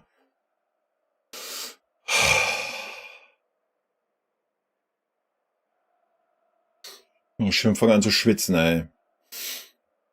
Jetzt habe ich solche Dieven, weil weiter konnte ich nicht mehr lesen, ey, mit Sané. So kann ich denn hier nicht weiter hochscrollen, ey. Ist ärgerlich. Ärgerlich! Ich muss mal eben 2 Gänge runterfahren hier. Mann, Achim, ey. Ja, solange der Tuchel nicht anfängt, an Leistung ausstellt, wird sich nichts ändern. Das ist vollkommen richtig. So, da ist er. Also, wenn ich solche Dieven wie Sané sehe, denke ich schon, dass sich die Mannschaft selbst aufstellt. Die Probleme gab es ja schon unter dem Juden Julian. Der hat diese Abart eingeführt. In der Startaufstellung Spieler versagt, Training verteidigt ihn und der Spieler wird wieder aufgestellt. Ja, Nagelsmann hat halt das Problem, dass der Mannschaftsrat zu viel reingesprochen hat. Ja, ich sehe da Stehen. Wenn ich stehe, trete ich irgendwas kaputt hier. Das war natürlich auch schon so ein Unding, ne? Da kannst du natürlich dann Brazzo und Olli in die Pflicht nehmen, weil die das halt so mit sich haben machen lassen. Also Nagelsmann wollte ja Dreierkette spielen, aber dann hat ja der Neuer gesagt, mit den anderen vom Spielerrat, nee, das können wir nicht, das machen wir nicht, das wollen wir nicht. Dann hat er sein lassen. Ne? Das ist schon wild. Und auch mit so, wenn ich dann immer höre, ja, ich habe dann mal den Mannschaftsrat befragt, wen könnte ich denn am besten aufstellen und sowas. Ja, Alter, dann fliegt mir der Arsch weg, ne? Sag ich euch, wie es ist. Also, ich glaube, das macht ein Tuchel nicht. Ich glaube, der Tuchel ist da schon ein bisschen selbstständiger, wa? Hat da auch ein bisschen mehr Autorität, aber ich weiß es auch nicht. Ich weiß es nicht. Ich kann es euch nicht sagen. Also, ich kann mir manche Aufstellungen halt nicht erklären. Ich kann mir auch viele Aussagen nicht erklären. Ja, wir haben jetzt einen Eric Dyer verpflichtet. Goretzka ist wieder frei fürs Mittelfeld. Wild, Alter. Wild.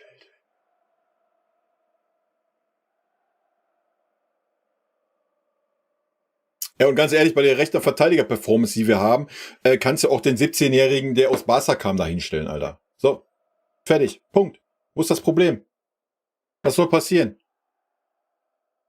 Ob der jetzt durch, weil er jung ist, unerfahren, irgendwie ein Tor verschuldet, oder ob es einer dieser alteingesessenen, faulen Säcke macht. Also.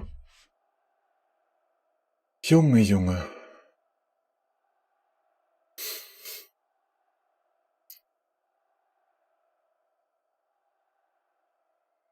Bayern hat keine Chance auf die Champions-Siege. Aktuell brauchen wir uns darüber keine Gedanken machen, Alter.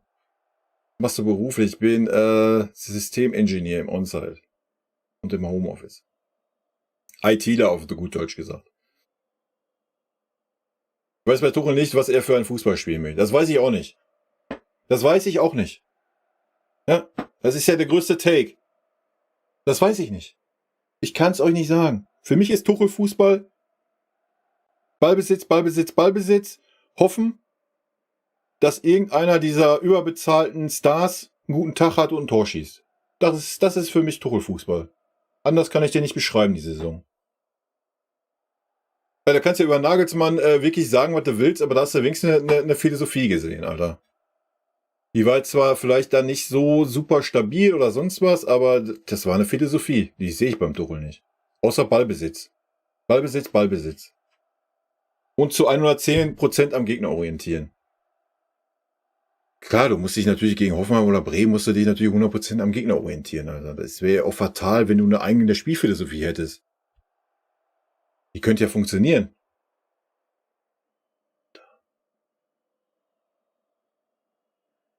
Ja, wenn wir 90 Minuten uns hinten reinstellen, dann wird das Spiel 0-0 ausgehen, weil Union reicht der Punkt. Weißt du? Du glaubst doch nicht, dass Union auch rausrücken würde. Warum auch? Ist doch nicht Union ihre Aufgabe, das Spiel zu machen, Alter. Kannst du gerne mal machen als großer FC Bayern München, dich hinten reinstellen. Kommt bestimmt gut. Uli und Kalle sind auch nicht unschuldig an der jetzigen Situation. Die Transfers Taskforce war ein Rohrkrepierer vom Herrn. Ja, na klar. Ja, habe ich ja gerade schon gesagt. Also da muss den Tuchel ja auch ein bisschen rausnehmen. Hat der klar gesagt, was er haben möchte. So. Aber das wurde eben halt nicht umgesetzt. Wahrscheinlich aus verschiedenen Gründen. Ja gut, er ist ja kein Titel gegen Leipzig gewesen, Alter. Der Supercup braucht man sich als Titel hier anfangen, oder? Nein, wenn der Hansi kommt, Alter, dann ist ganz vorbei. Hör mir auf mit dem Hansi Flick, Alter. Hansi Flick kannst du nehmen, wenn du die Spieler alle behalten möchtest, die jetzt da sind, ja? Die ganzen alten Pissköppe. Wenn du die behalten möchtest, dann kannst du Hansi Flick holen, ja? Da gehe ich mit. Dann kannst du den holen, der pudert die wieder schön, der weiß genau, wie er die pudern muss, was jeder hören will, wo jeder spielen will. Das ist super, das kann er. Aber du kannst nicht einen Hansi Flick holen, dass der eine Mannschaft aufbauen soll, eine Mannschaft entwickeln soll, Alter. Das wär ja fatal. Oder geschweige denn, dass der mal irgendwie eine Strategie entwickeln soll, Alter. Ich denke mal, das hat er in der deutschen Nationalmannschaft grandios bewiesen, oder?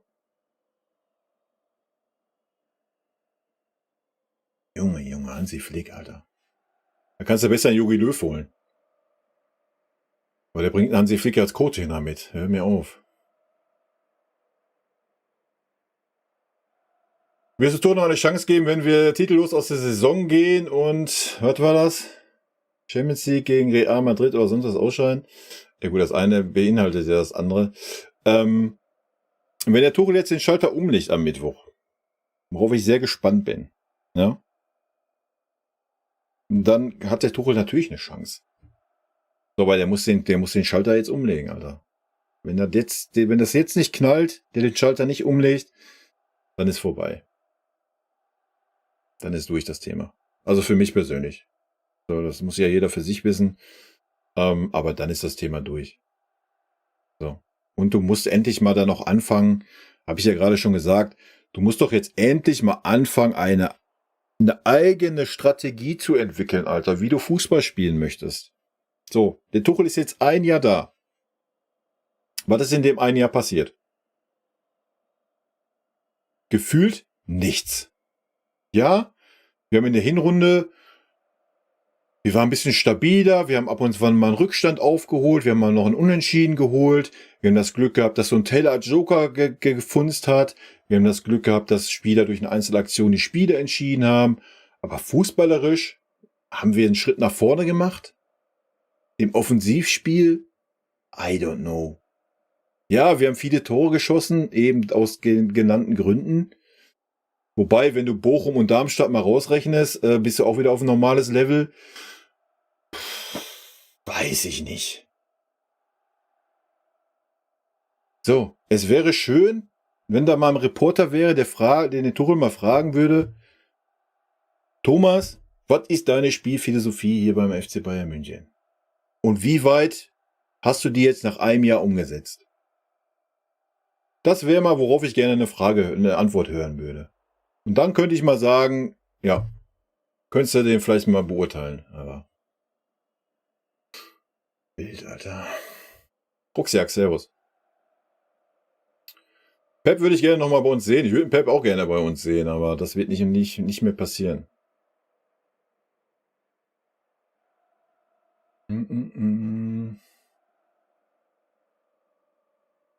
Für 90 Mille verkaufen im Sommer. Lol, wer zahlt dir denn 90 Mille für ein Sané, Alter? Die Kane-Welle schockiert einigen. Ja, na klar. Natürlich. Ja, keine Frage. Aber auch halt, auch Sartel sein Lauf halt, wo er reingekommen ist. Die ersten Spiele. Das hat auch viel schockiert. Das darf man nicht vergessen.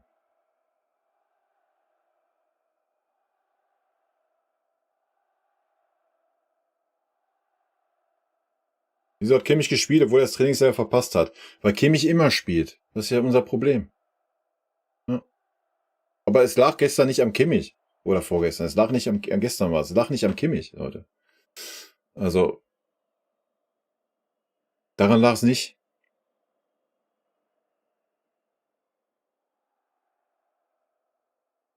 Ja, na klar, Leverkusen Klassen. Selbst Stuttgart ist ein Klassenunterschied, Alter. Auch wenn wir sie 3-0 geschlagen haben. Wenn du es vom Fußballerischen dir anguckst. Alter, ich finde gar keine Worte dafür für unseren Fußball. Ich finde keine Worte für unseren Fußballstil. Ich finde keine. Sagt sie mir. Ich finde keine. Ja, wir können gegen offensiven Gegner, haben wir gesehen gegen Dortmund und Stuttgart, wenn wir Räume haben, haben wir die schnellen Spieler, dann hast du vorne einen Harry Kane, wenn wir Platz haben, sind wir gefährlich, können das ausspielen, dafür haben wir die Qualität. So. Das sind aber noch nicht mal 10% der Spiele, die wir in einer Saison spielen. Deswegen du kannst nicht als Trainer sagen, ich habe die Strategie, wir spielen defensiv, locken den Gegner, nochmal, das wird gegen Union nicht an. Willst du Union locken oder was? Willst du Bremen locken? Willst du Hoffenheim locken oder wie? Was ist los? Wir müssen doch mal eine Philosophie haben gegen defensive Gegner. Das sind 90% der Spiele, die wir spielen wir gegen Gegner, die hinten drin stehen. Ob das zu Hause oder auswärts ist. Und dann musst du dir anhören, gegen solche Gegner, ja, wir müssen mal 3 Sitzungen machen, wir müssen die mal genau analysieren, wo die Stärken und Schwächen sind. Alter, wir sind der verfickte FC Bayern München, du musst so eine Gegner an die Wand spielen. Fertig. Junge, Harry Kane verdient genauso viel an höheren Marktwert wie ganz Werder Bremen, Alter, wie ganz Hoffenheim. Und du sagst als großer FC Bayern München, ja, wir müssen mal Videoanalysen durchführen, 3 Tage lang, müssen wir uns mal auf den Gegner einstellen. Alter, was ist denn los? Hä? Wo sind wir denn gelandet? Mann, Mann, Mann. Gnabry ist bald wieder fit, ja, Halleluja. Können wir endlich das Kimmich-Bashing einstellen und können wieder auf Gnabry uns fokussieren. Junge. Serge Gnabry, Alter. Fangen wir nicht damit an. FCB Klaus, Servus, Vorsicker, moin.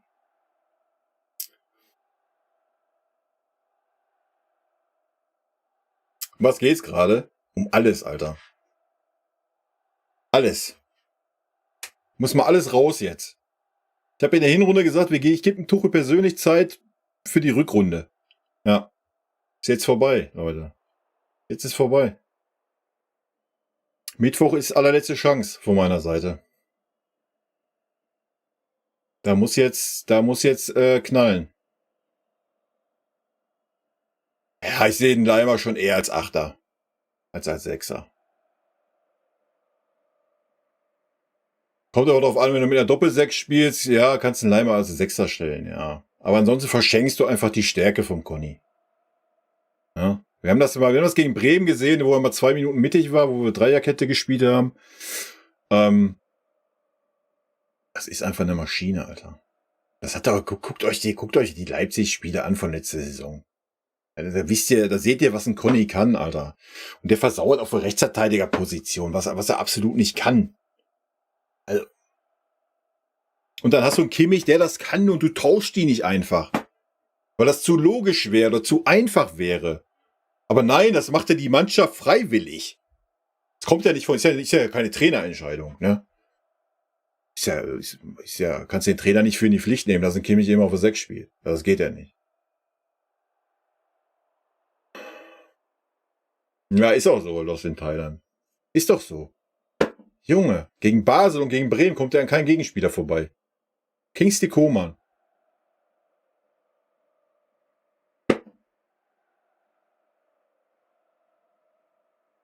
Mann.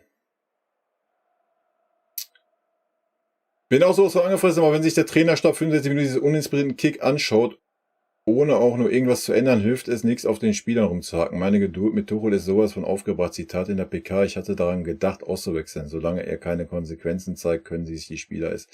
Ja, die beste Aussage von Tuchel auf der PK war ja, ich setze mich mal eben hin. Die beste Aussage, die ich fand, ich war kurz davor. Alter, ich war kurz davor, haut er raus. Ich war kurz davor. Ich dachte, was ist denn jetzt passiert? Ich weiß nicht mehr die genaue Frage. Irgendwie wegen Wechsel oder was. In der Halbzeit oder so. Da haut er doch echt raus. Ja, ich war kurz davor.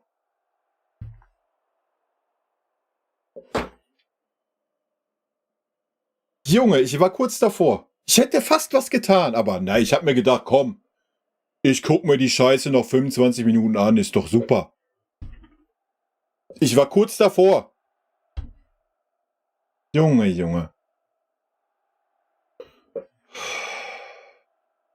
Jose Mourinho, also da sehen wir ja denselben Kackfußball.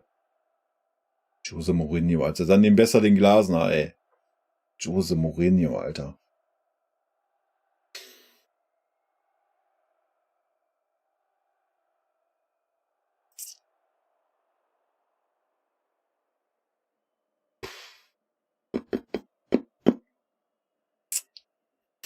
Wild.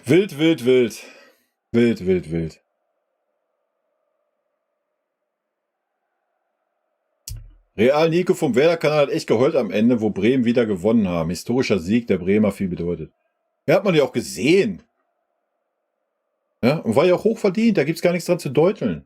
Ja, völlig verdient für Bremen. Und natürlich, als Bremer, Alter, die Bremer tun mir leid so, weißt du? Die Duelle mit Bremen waren über Jahre geil, legendär. So, und Bremen hat es dann aber nicht hingekriegt, ihren Erfolg in was umzumünzen und sind dann richtig abgeschmiert. So. Und es ist super schwer in der heutigen Zeit wieder nach oben zu kommen, so, weißt du? Und natürlich ist das doch dann, ja, ist doch klar, dass du das fühlst dann, Alter. Und dann den großen FC Bayern, der ja durch seinen super Ergebnisfußball ja doch so gehypt wurde in der Hinrunde und angeblich so stark ist, wenn du dann noch in München 1:0 gewinnst und das völlig verdient. So. Ja. Sei ihm gegönnt, Alter. Sei jedem Werderaner gegönnt.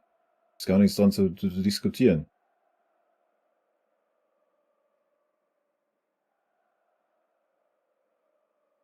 Ich glaube, Müller hat mit der Aktion bezüglich Sané ausführlich gesagt, was in der Mannschaft nicht stimmt, und dann ist da nicht viel mit gute Trainingstage. Ja.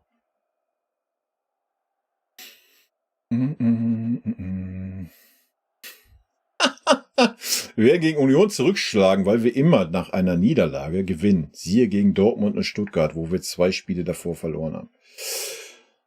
Nochmal. Union wird uns nicht diesen Gefallen tun, den uns Dortmund getan hat und den uns Stuttgart getan hat. Union wird einen Teufel tun und nach München kommen und sagen, hey, wir sind aber so stark diese Saison, wir spielen den FC Bayern an die Wand. So, Union wird sich hinten reinstellen, ähnlich wie es Bremen gemacht hat, ähnlich wie es Hoffenheim gemacht hat, und die haben die Qualität im Umschaltspiel, uns noch mehr weh zu tun wie diese beiden Vereine. Ja, vielleicht kriegen wir die Kurve, es wäre schön, es wäre wünschenswert, aber dass das so ein Selbstläufer ist, wie zu sagen, ja, wie gegen Dortmund oder Stuttgart, nee, die Spiele kannst du einfach nicht vergleichen. Ja. Also erstmal ist Union, wenn die wieder auf dem Level sind, wie sie waren, so vom Kämpfen her, vom Fickrigsein her, das wird ein ganz, ganz schwieriges Spiel werden. Also wir müssen, klar haben wir die Qualität, da müssen wir nicht drüber reden, ja. Wir haben die Qualität, so eine Mannschaft auch mal aus dem Stadion zu schießen, aber da muss ich echt viel, aber um 360 Grad oder um 180 Grad drehen. 360 wird uns ja nicht weiterbringen. Ne? So, und das fängt mit der Aufstellung an. Also da müssen jetzt knallhart Konsequenzen kommen. So. Aber das sagen wir ja schon lange. Aber bisher haben mir immer die Ergebnisse gestimmt. So. Und jetzt stimmen die Ergebnisse nicht mehr. Jetzt bist du aktuell sogar 7 Punkte hinter Leverkusen. Wir haben super viel Druck am Mittwoch. Super viel Druck. Union hat gar keinen Druck. Das wird ein heißes Ding werden. Also es wird ein richtig heißes Ding werden. Aber das Schöne ist, wir werden Mittwoch sehen, ob die Mannschaft noch hinterm Trainer steht. Das können wir nach Mittwoch beantworten. Wenn die Mannschaft kämpft, beißt, macht, tut, ja, dann steht sie zum Tuchel. Tut sie das nicht, ist der Zug abgefahren, Alter. Dann ist das ein klares Statement.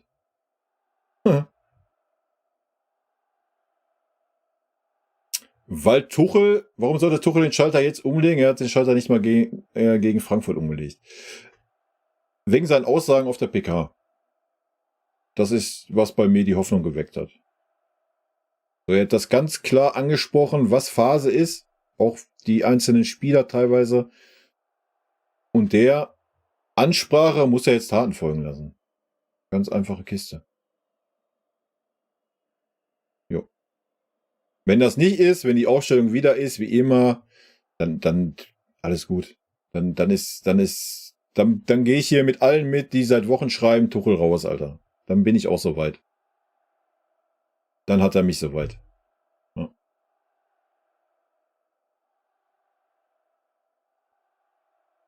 Wie, Hansi Flick hat das schon angefangen? Ja, Hansi Flick war doch Heilsbringer bei uns. Hör doch auf. Nein, aber ist doch auch menschlich, haben wir doch auch schon gesagt. Also nochmal, wenn du so ein Spieler bist, du hast 6 Tubel geholt, du bist gehypt bis in den Himmel rein. Natürlich bist du satt, Alter, und holst nicht mehr die letzten 10% aus sich raus. Das ist doch menschlich, da müssen wir doch gar nicht drüber reden. Was willst du noch erreichen im Vereinsfußball? Du hast das erreicht, du hast das Maximale erreicht. Mehr geht nicht. Es geht nicht mehr. So. Ist doch logisch, dass du vom Kopf her sagst, Alter, geil, ich habe alles erreicht, ich bin am Ziel. Jetzt erstmal schön Rückwärtsgang reingeparkt. Ich meine, siehst du doch auch an der Nationalmannschaft. Ist doch menschlich. So. Ja. Klar hat uns immer ausgezeichnet, dass du immer Spielercharaktere gehabt hast, die immer mehr wollten. Immer. Egal, was sie erreicht haben. Erinnert euch an Oli Kahn zum Beispiel. Immer weiter, immer mehr. Scheißegal, Titel gewonnen, mehr, ich will mehr, ich will mehr. So, aber das ist diese Generation nicht. Das ist diese Generation Sané, Gnabry, Süle kannst du da mit reinnehmen, Kimmich, Goretzka, das hat diese Generation nicht. So, da kann sie gar nichts für. Alles gut. So, das hat die nicht. Punkt. Die haben ihr Zeug erreicht und dann sind die zufrieden und das ist ja auch okay. Aber da ist der Verein in der Schuld. So, du musst halt dann die Leute in Konkurrenz setzen. So, ich habe es vorhin gelesen mit Gravenberch in Liverpool. Da klar performt der da. Hätte er bei uns keine Chancen gekriegt. Keine Chance, er saß eine Dreivierteljahr auf der verfickten Bank, Alter. Obwohl Goretzka und Kimmich scheiße waren. Einfach scheiße. Dann kommt die Aussage vom Tuchel, nee, ich sehe den eher als Zehner, wir geben dem ab. Noch so ein Thema. Sabitzer, dasselbe Thema. So, da hättest du wegen Spieler gehabt, die wollen, die hungrig sind, wo du dann auch mal gesehen hättest, die wollen. So. Nee, egal. Lass mal immer die gleichen Pappköpfe spielen, Alter, die keinen Bock haben. Ist doch super, läuft doch. Du wirst ja sicher direkt ausgetragen von der Security. Nee, das glaube ich nicht. Das glaube ich nicht.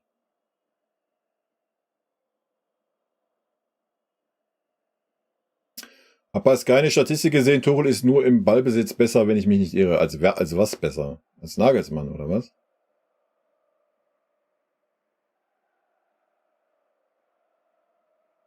Ja, aber die Hinrunde war doch auch nicht gut, Dejan. So, weißt du, bei Nagelsmann war die Hinrunde wenigstens gut. Wir haben guten Fußball gesehen, wir haben dominiert, Alter, wir haben die Mannschaften auseinandergenommen, Kombinationsfußball, obwohl sie genauso wie jetzt hinten drin standen. Das haben wir doch nicht gesehen in dieser Hinrunde. Wir haben den gleichen Drecksfußball gesehen, den wir gegen Bremen gesehen haben. Außer, dass wir ein bisschen Glück hatten, wie ich schon sagte, durch Einzelaktionen, weil ein oder zwei Spieler eine überperformte Form hatten. So. Oder ein Tell als Joker gestochen hat. Deswegen haben wir die Spiele gewonnen. Aber es war doch keine gute Hinrunde. Ergebnistechnisch war es eine gute Hinrunde, ja. Aber auch nicht, weil wir sind aus dem Pokal rausgeflogen. So. Aber fußballerisch war es doch grausam. Nehm Dortmund raus, ja, nehm vielleicht Bochum, Darmstadt raus. Der Rest war grausam. Fertig. Nee, im Offensivfußball war es ein Rückschritt zum Nagelsmann-Fußball gesehen. Ja. Gar nichts. Null. Ja, ich fand das zum Ende hin, das Handballgeschiebe von Guardiola war auch grausam, ja. Er hat sich irgendwann auch in seinem Kopf so sehr verrannt. So, und das Gefühl hast du beim Tuchel auch. Beim Guardiola war es auch Usus. Wir spielen die Ecke auf die Mittellinie zurück. Man denkt sich ein Tuchel, ach ja, komm, der Guardiola, der ist ja mein großes Vorbild, mache ich genauso, oder was? Was ist denn los, Alter? Junge, es ist scheißegal, du musst einfach einen Trainer da haben, der, wie ich gerade schon sagte, der mal wegkommt von diesen, ich muss die Spieler spielen lassen, weil die Spieler für den Verein so viel erreicht haben. Davon muss ich mal wegkommen von diesen Gedanken. Ja, klar haben die viel erreicht mit dem Verein. Das ist auch schön, da sind wir auch dankbar für. Aber wenn ich doch seit 1,5 Jahren keine Leistung bringe oder bedingt Leistung bringe, dann kann es doch nicht sein, dass ich sage, ja, aber aufgrund der Verdienste. Nein, ich kann Mathis Tell nicht aufstellen. Der hat noch keine Verdienste. Wir können die Thesen mal vom Tuchel durchgehen. Zuerst hieß es beim Tell, nein, der Tell bekommt erst einen Starteinsatz, wenn er eine Torbeteiligung hat. Das war sein erster Take. Nee, ich glaube, der erste Take war, er ist zu jung. Er hat keinerlei Rechte, weil er nicht verdient ist, gar nichts. Dann der nächste Take war dann mit er muss eine Torbeteiligung haben. Danach war dann der Take, Den weiß ich gar nicht mehr. Da war noch ein Zwischentake. Und dann war halt irgendwann der Take, oh ja, das klappt ja jetzt so gut. Nee, dann kann ich ihn ja jetzt nicht belohnen. Dann lasse ich ihn jetzt so als Joker. Das klappt ja so gut. Ist ja super. Hat er sich jetzt festgespielt. Alter, wenn du allein die Takes durchgehst, die er beim Tell gebracht hat, sagt das alles darüber aus, dass es kein Leistungsprinzip in dieser Mannschaft gegeben hat. Und nicht gibt. Und das seitdem Tuchel da ist. Tuchel hat dieselben Leute spielen lassen wie Nagelsmann. 1:1. Er hat nichts anders gemacht. 1:1. Er hat die Viererkette 20 Meter nach hinten gestellt. Das ist alles, was Tuchel geändert hat. Junge. Tuchel will defensiven Konterfußball spielen lassen. Alter, das kannst du doch aber nicht mit dieser Mannschaft machen, die wir auf dem Platz stehen haben. Junge. Das kannst du ja machen, wenn du SV Werder Bremen heißt. Oder VfL Bochum. Dann kannst du sagen, ich spiele defensiven Konterfußball. Oder Gladbach. Aber doch nicht als FC Bayern, Alter. Geht doch gar nicht. Ja, es gibt keine Flanken. Flanken sind verboten bei uns. Es muss eine Regel geben, die muss irgendwo eingemeißelt sein, in der Anschlagstafel, in der Kabine. Leute, Flanken sind verboten. Ich möchte keine Kopfballtore sehen. Anders kann ich mir das nicht erklären. Junge.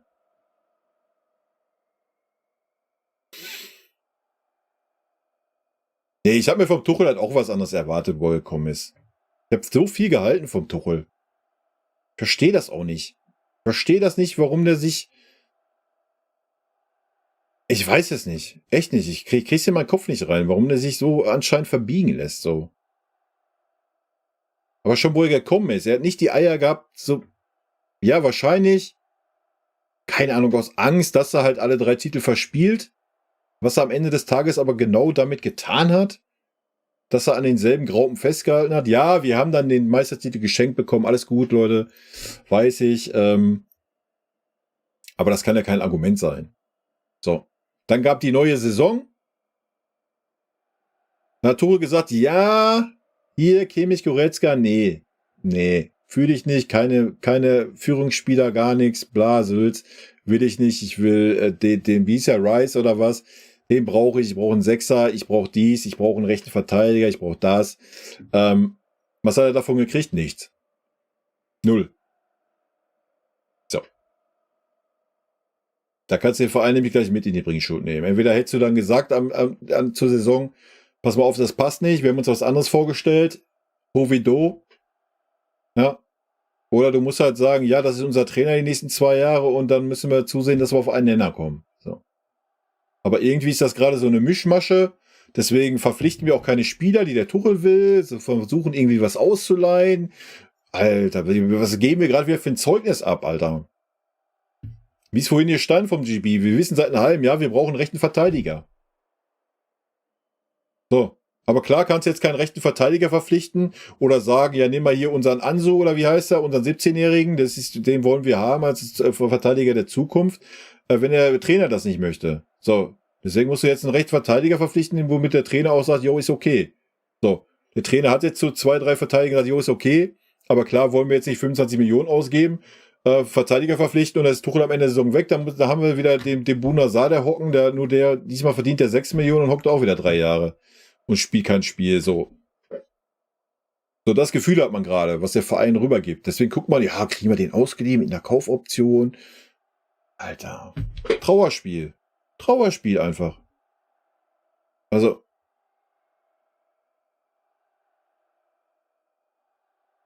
Schlechteste Trainer sei Klinsmann. Naja, vom Punkteschnitt her und von Ergebnissen würde ich sagen nicht so, oder? Fußballerisch aber auf jeden Fall schon grenzwertig, Alter.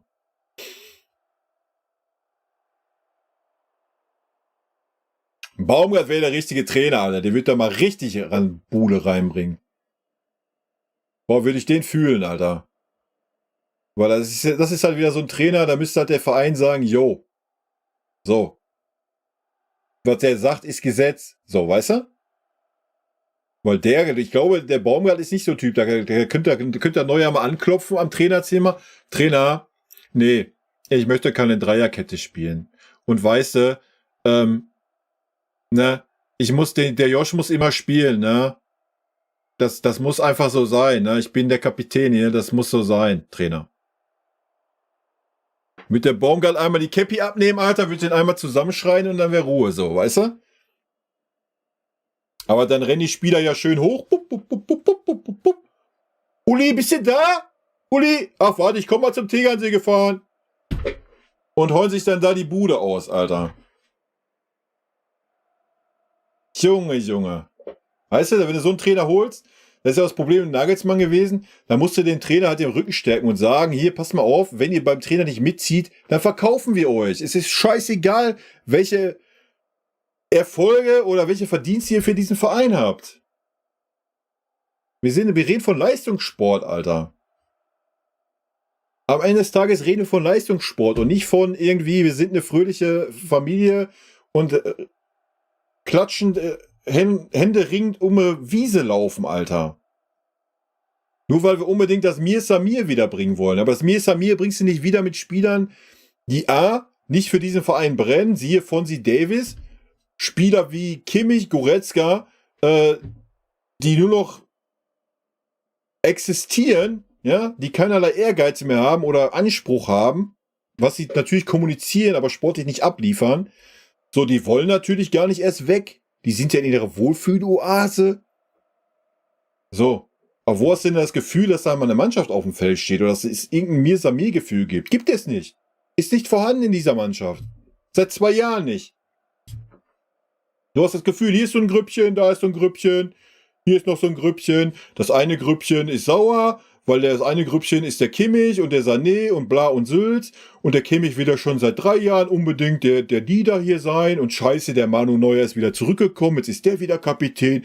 Vorher war der Müller die ganze Zeit da. Der konnte ich auch kein Kapitän sein. Ich habe gar nichts zu sagen. Ich bin böse. Bö, bö, bö, bö. Junge, Alter. Zum Kotzen. Wirklich. Macht mich aggro, ey. Jupankis in Jung wäre cool, ja, aber da haben wir ihn ja auch rausgeschmissen, wo er jung war.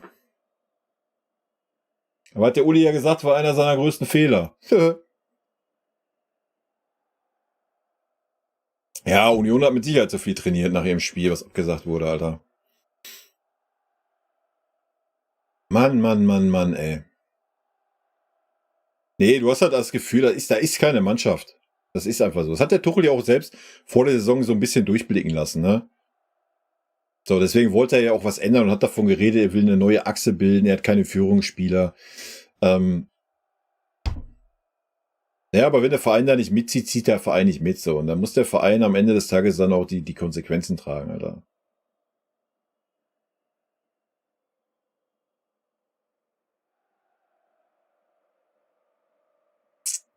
Naja, du musst halt einen Trainer haben, der die Eier hat, auf Talente halt auch einzubinden. Ja, nochmal. Wenn du keinen Trainer hast, was willst du dann machen? Ja, dann werden die Talente verliehen. So. Doch normal.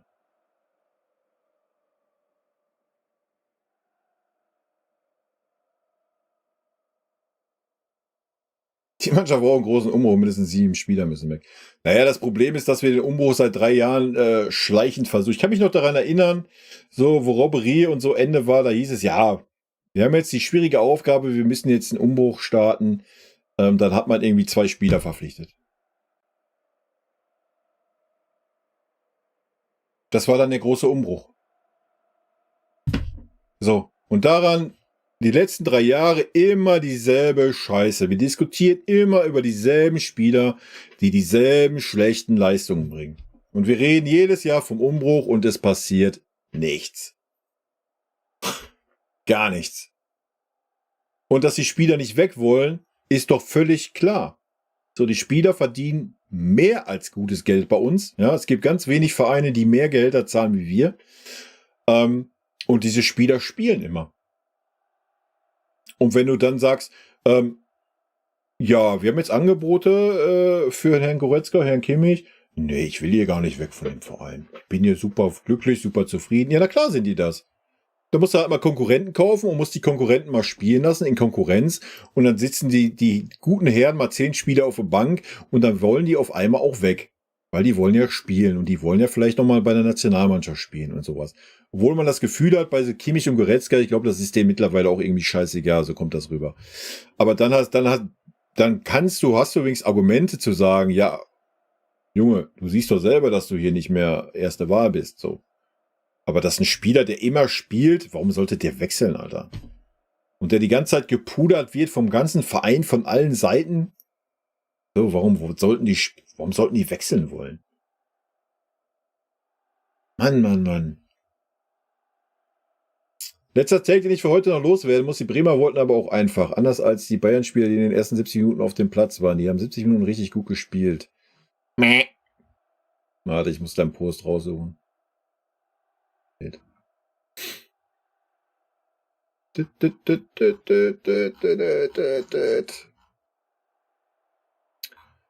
So. Haben 70 Minuten in den ersten 70 auf dem Platz waren. Die haben 70 Minuten richtig gut gespielt, dagegen gehalten, Konter ausgespielt. Das abgepfiffene Tor war super rausgespielt und in den letzten 20 Minuten hatten sie einen richtig guten Torwart. Etwas Glück und vor allem Teamgeist. Da stand eine Wand aus 11 Mann, die den Sieg wollten. Ja. Ja. Sehe ich genauso. Obwohl man fairerweise, was man Bremen auch noch zugute halten muss, die standen ja nicht immer ansatzweise so tief, wie es Hoffenheim gestanden hat.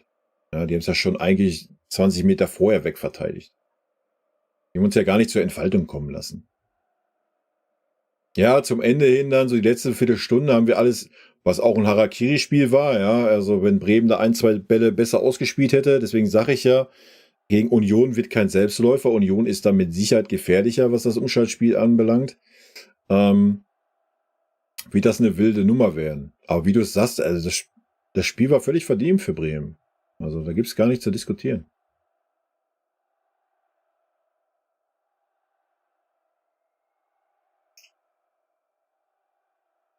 Ich fand übrigens Leimer vor allem in der ersten Halbzeit nicht so schlecht, wie du ihn bewertet hast. Wenn es schnell nach vorne ging, dann über ihn. Dafür war Fonsi grottenschlecht mit haufenweise Fehlpässen in der ersten Halbzeit, aber das nur am Rande. Wir sind einfach insgesamt zu schlecht.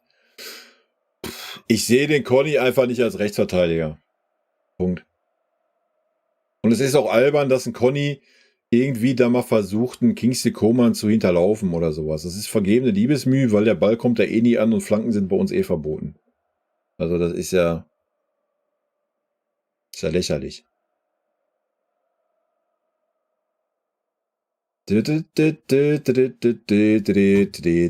Warte, ich muss den anderen Chat auch nochmal eben hochscrollen. Ich habe jetzt alles rausgelassen, hoffe ich, was ich rauslassen wollte, Alter.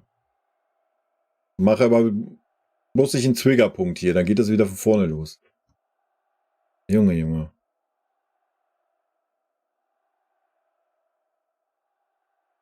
Der ist auch noch gut. Hauptsache in den scheiß Video aus dem Trainingslager hauen die jedes Mal die Bälle an die Latte gezielt. Aber irgendwie einen vernünftigen Standard oder eine Flanke hereinbringen ist dann zu viel. Ja, der ist gut, ey. Aber du weißt ja, Training. Im Training klappt alles. Im Training sind wir top, top. Eieiei. Das ist halt, weißt du, das erinnert mich auch so nochmal auf Franz zurück. Wenn der im Verein noch wäre, ja, wenn er nicht tot wäre und hätte was zu sagen, so. Ich erinnere mich immer noch an diese Rede im Champions League-Spiel nach Lyon. Das ist, was fehlt bei uns aktuell im Verein. Ja? So, die werden alle nur noch gepudert, die Spieler. Die werden durchgehend gepudert. Immer in Schutz genommen, immer davor gestellt. Deswegen fand ich die PK vom Tuchel endlich mal gut. Ja, weil er das endlich mal nicht gemacht hat. Hat sich nicht vor die Mannschaft gestellt, was auch richtig war. Und deswegen bin ich sehr gespannt auf Mittwoch, ob dann jetzt echt Konsequenzen kommen. Oder nicht.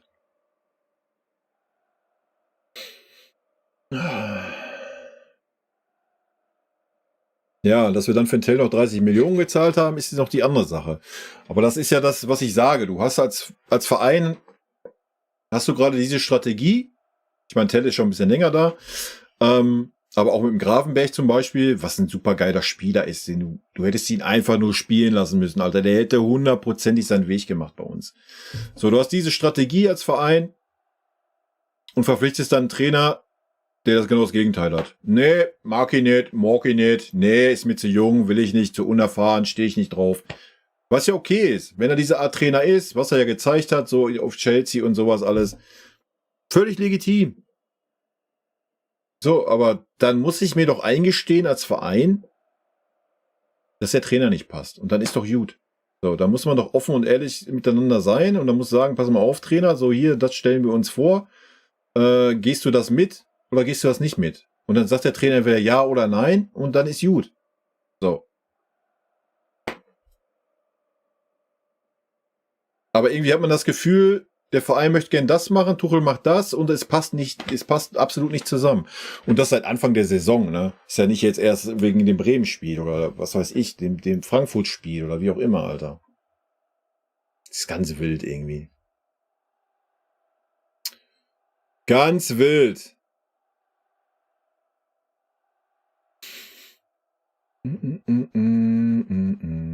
Ralf Rangnick holen. Nee, bitte nicht, ey.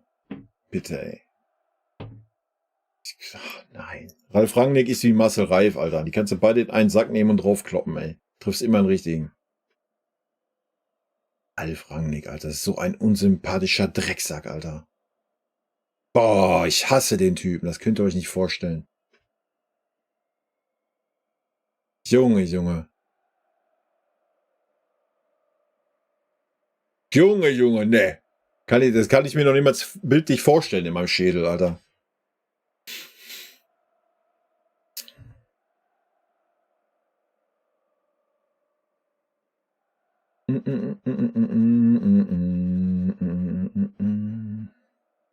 Alto Belly. Ja, ganz genau.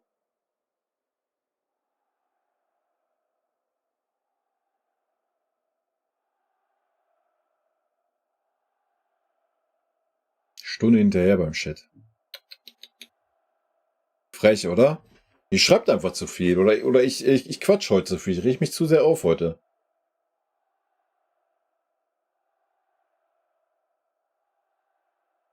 Eric Dyer ist sowas wie der Kumpel von Mané, den wir verpflichtet haben. Nee, das sehe ich anders. Es gibt fachlich keinen besseren als Tuchel, meiner Meinung nach. Ja. Ja, das ist wie,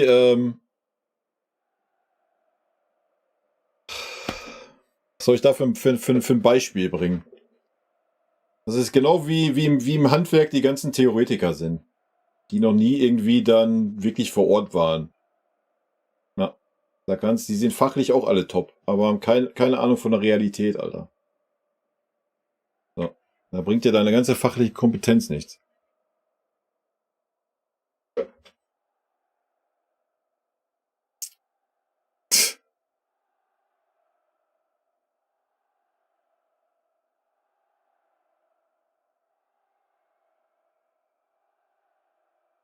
Ja, den Trippier fühle ich auch gar nicht, Alter. Das ist wieder so ein klassischer Tuchel-Typ, Alter. Dann falle ich halt auch vom Glauben ab langsam.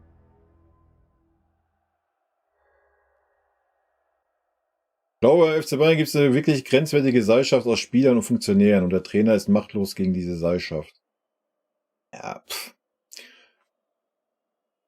Ich stimme zu, dass da irgendwie was so, nenne es Seilschaft, ja. Aber ein Trainer ist nicht machtlos, Alter. Punkt. Wenn ein Trainer sagt, der Spieler spielt nicht, spielt der Spieler nicht. Und wenn der Spieler dann zum Uli Hoeneß rennt und sich ausholt, dann ist das so. So, was will der Uli Hoeneß dann machen? Will er sich dann hinstellen und sagen, Tuchel ist jetzt entlassen, weil Tuchel lässt einen Kimmich nicht spielen, oder was? Was ist das für eine Aussage, Alter? Der Trainer ist der Gott, was die Aufstellung anbelangt und die Taktik. Punkt. Fertig. So. Wo ist das Problem? Kohlfeld wird dieser Lage Herr werden, ne?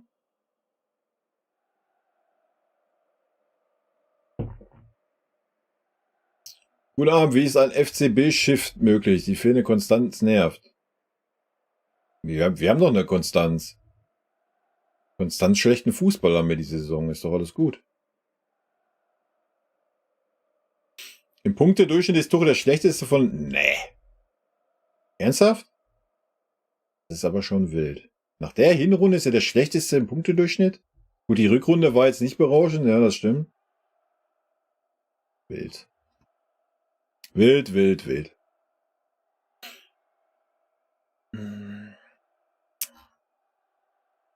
So, ich muss mal eben hier ein bisschen scrollen. Ich muss mal dem Chat Herr werden hier. Lothar als Trainer wäre nice. Der Lothar-Zug ist leider abgefahren seit 10 Jahren. Seitdem er bei Sky ist der Lothar-Zug als Trainer abgefahren.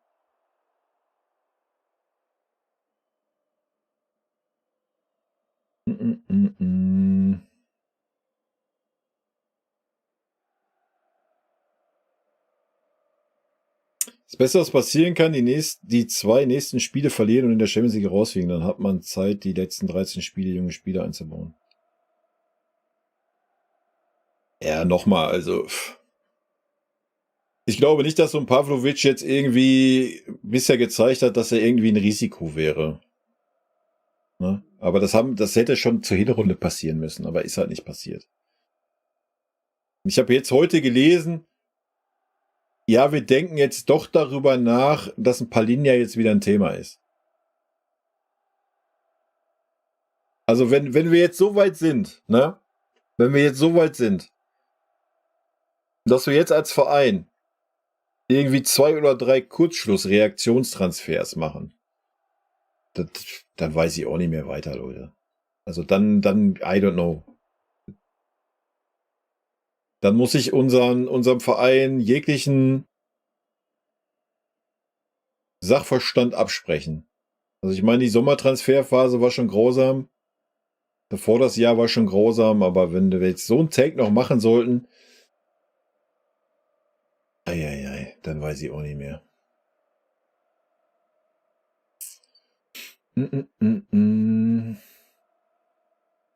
Der Unterschied war Mitchell Weiser.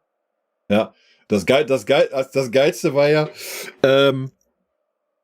auf der PK war es, glaube ich, oder? Die Frage nach, ja, wäre denn der Mitchell Weiser nicht einer für Bayern? Alter, der war bei uns. Den haben wir weggeschickt. Junge. Also manchmal sitzen da auch Leute.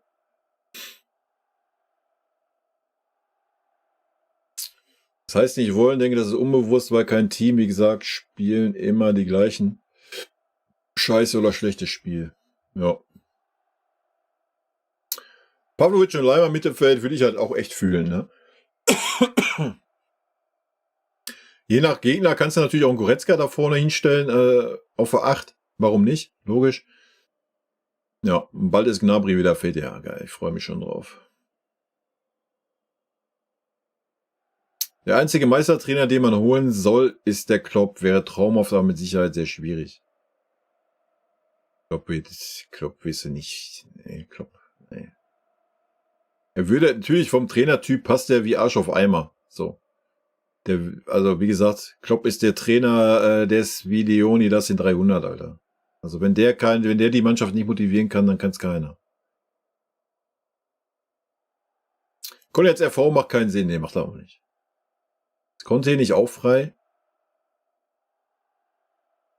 John Jay muss ja einiges verpasst haben. Oh, das ist einiges hast verpasst. Ich war on fire heute.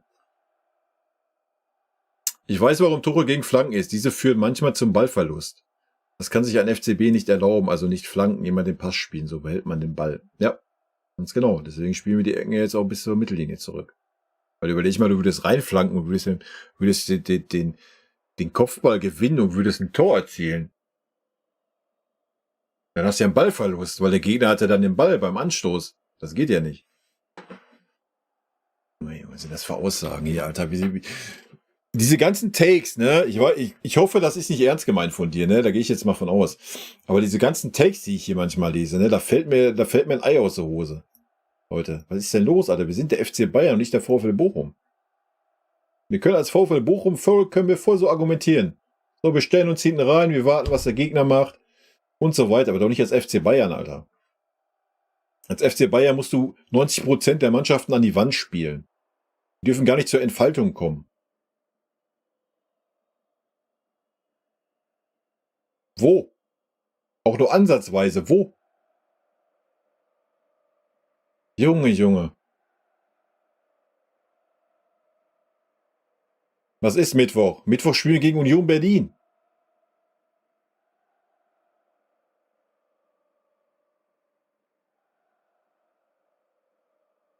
Warum hat er sich nicht vor die Mannschaft gestellt? Denkt, er hat Angst vor seinen Job? Nee, weil der Tuchel das seit einem Jahr tut. Und der Zeitpunkt jetzt einfach da ist, zu sagen, fickt euch. Tuchel stellt sich seit einem Jahr vor die Mannschaft. Seit einem Jahr stellt er sich dahin und immer wieder, ja, jetzt haben die schlecht gespielt, im nächsten Spiel werden die jetzt besser spielen, weil jetzt kriegen die wieder die Chance, bla, Sülz, bla, Sülz. So. Und jetzt hat er endlich mal gesagt, nee, alle waren scheiße. So. Und deswegen muss jetzt auf diese Ansage muss die Reaktion kommen. Und dann kriegt er vielleicht noch die Kurve, wenn er den Stiefel dann mal durchzieht. Was soll sich da ändern? Ja, die Aufstellung allein soll sich mal ändern. Und dass die Spieler wissen, ja, ich muss jetzt in den Konkurrenzkampf und nicht, es ist egal, welche Leistung ich bringe, ich spiele ja eh immer, weil ich Josua Kimmich heiße zum Beispiel. Und es muss sich mal ändern, dass Spieler auf ihren Positionen spielen, wo sie am besten sind. Und nicht, weil ein Leroy Sané gerne da spielen möchte, wo er rumeiert, müssen andere Spieler woanders spielen, wo sie super ineffektiv sind.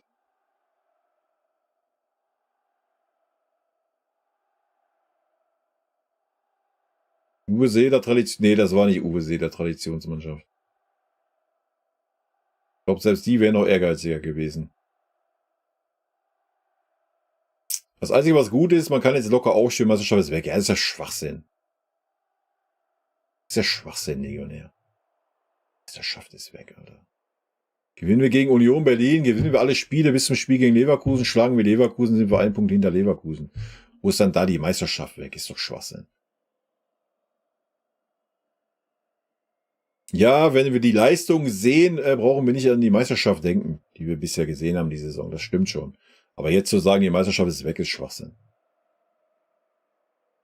Sollten wir morgen oder sollten wir Mittwoch nicht gewinnen, ja, dann gehe ich da mit. Dann sehe ich das auch als, dann ist der Zug auch abgefahren, aus meiner Sicht.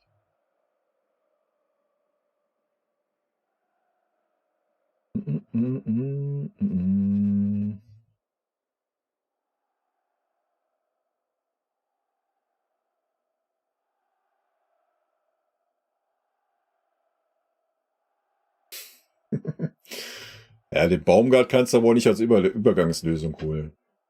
Und Baumgart ist auch einer, der brennt, Alter.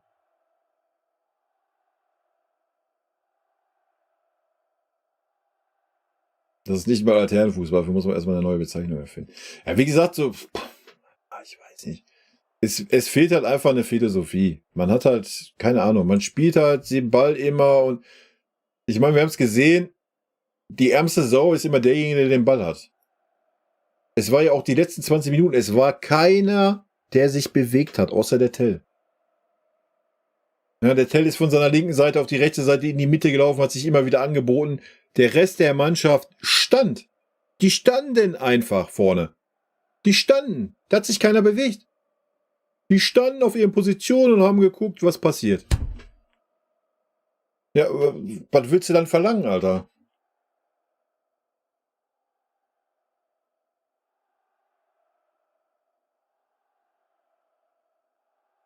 Junge, Junge.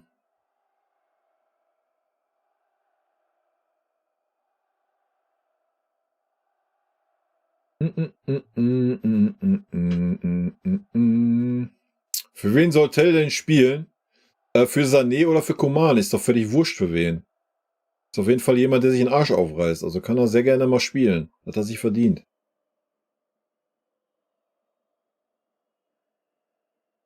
Ja, also wenn er ohne soll, nein, wir müssen auch nicht über Trainernamen reden, so weit sind wir noch nicht. Aber Ralf Rangnick, Alter, da muss ich ernsthaft darüber nachdenken, meine Mitgliedschaft zu beenden, Alter.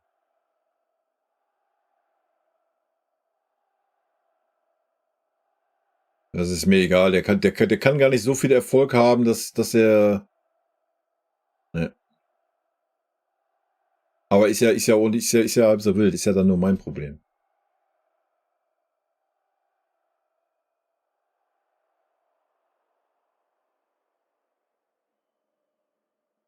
Mit Rangnick schließt sich der RB-Kreis, da schließt sich eher der Schalke-Kreis, Alter.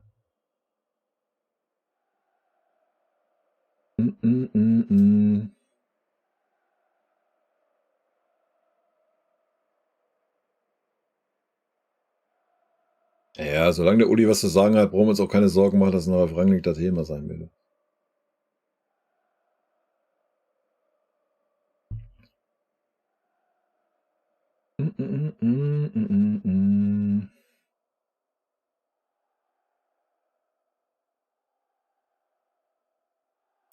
Für mich zeigt das einfach, dass er ein sturer Bock ist. Von einem Weltklasse-Trainer muss man schon erwarten, dass er mit dem vorhandenen Spielermaterial eine Taktik auf den Platz bringt.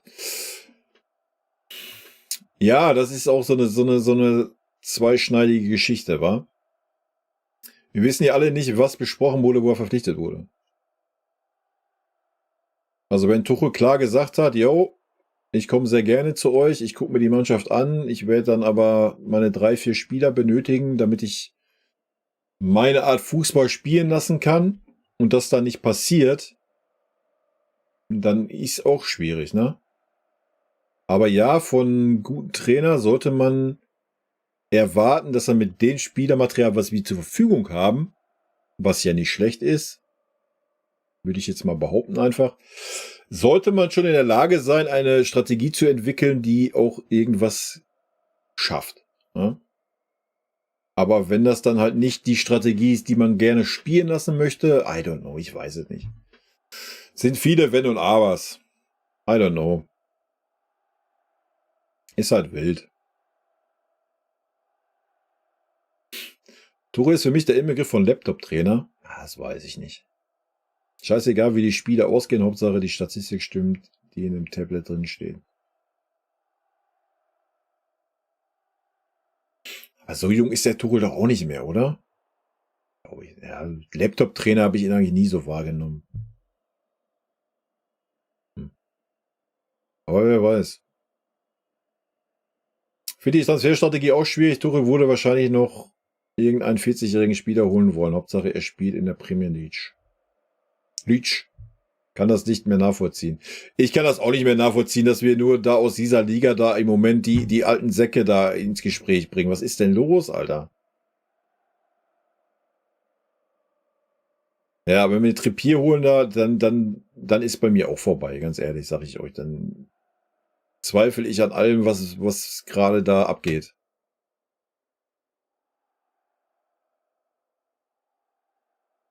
Ich kann den Marcel Reif einfach nicht leiden, Sammy.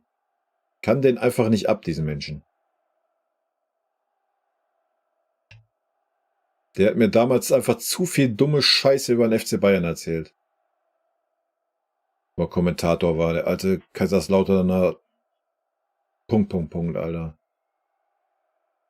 Junge, wie viele Spiele mir der versaut hat, die er beim FC Bayern kommentiert hat, Alter. Kann ich gar nicht zählen. Junge. Was ein Typ, ey. Irgendwie gibt das ein zu denken, dass ein Tuchel mit einer PSG und Chelsea-Kabine zurechtkommt und bei uns scheint es noch schwieriger zu sein. Naja, er kam mit einer PSG und Chelsea-Kabine zurecht, weil er sich die Spieler gekauft hat, die er haben möchte. Oder haben wollte. Das darf man ja nicht vergessen, wa? Das waren da beides Vereine, die genug Kohle hatten, um zu sagen, jo, alles klar, machen wir, ne? Da wurden die Spieler aussortiert, die ein Tuchel nicht haben wollte. Punkt. Wenn Trippier kommt, kannst du den Laden zusperren. Nee, alles gut. Ich sage ja nicht, dass Marcel Reif irgendwie keine Ahnung hat oder sonst was. Ich hab noch nie da einen Talk von ihm gesehen. Ich kann die Stimme nicht hören, dann werde ich aggressiv, wenn ich den höre. Ich kann den einfach nie ab, diesen Menschen. Das ist dasselbe mit Ralf Rangnick, Alter. So ein Unsympath, wo er auf Schalke war, so ein asozialer, keine Ahnung. Ich kann einfach so Menschen nicht ab, so die irgendwie mal so richtig so abgeledert haben, so, weißt du? Bin da wie so ein Elefant, Alter. Kann sowas nicht abstreifen. Und wenn die mir dann unsympathisch sind, dann sind die unsympathisch und dann ist das ja auch okay.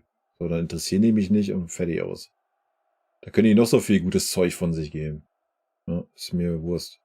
Ich weiß aber auch nicht, ob der Scheiße erzählt oder ob der was Vernünftiges erzählt. Kann ich auch nicht sagen. Nicht mal dritte Liganiveau. Ja, ich bin vom Tuchel auch enttäuscht wegen der Leistungsgeschichte. Habe ich halt auch gedacht. Also ich verstehe es halt auch nicht. Xavi würde aus dieser Mannschaft Top-Truppe machen. Ja, ist Schwachsinn, Rising. Völliger Schwachsinn. Völliger Tullux. Er würde genau da so stehen wie ein Ochs vom Berg, aller wie ein Nagelsmann und ein bisschen Tuchel gerade tun. Aber willst du mir jetzt erzählen, Nagelsmann und Tuchel sind beides Pfeifen, oder was? Und Xabi ist der große Messias, oder wie? Nee. Xabi Alonso konnte sich seine Mannschaft in Leverkusen aufbauen, was er überragend macht. Ja. So. Wenn der nach Bayern kommt, müsstest du auch erstmal die ganzen satten, eingesessenen Spieler alle absägen. So, die müsstest du erstmal alle verkaufen. So. Wenn der Alonso dieselben Spieler hier zur Verfügung hätte, würdest du wahrscheinlich, ja, vielleicht wäre der Fußball einen Tacken besser, vielleicht hätten wir auch mal eine Strategie, das möchte ich ihm gar nicht absprechen. Aber du hast ja trotzdem dasselbe Spielermaterial. Das ist so das Problem, was wir haben seit 2 Jahren. Ja. Also da kannst du noch den Heizbringer rauskratzen.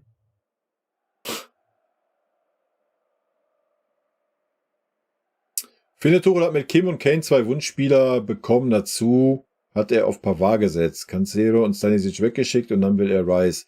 Dann Walker, dann Palhinha, wie seine Taktik. Naja, weiß ich nicht. Weiß nicht, ob Kane Wunschspieler war, aber Kane nimmst du mit Kusshand, egal welcher Trainer da hockt. Ja, Minjay war wahrscheinlich sein Take. Ja, dass er auf Pavard gesetzt hat. Also, dass er Cancelo weggeschickt hat, glaube ich nicht. Das kam schon von Vereinsseite. Stanisic, ja, I don't know, stecken wir auch nicht drin. Aber wahrscheinlich wird er sein Okay gegeben haben, ja.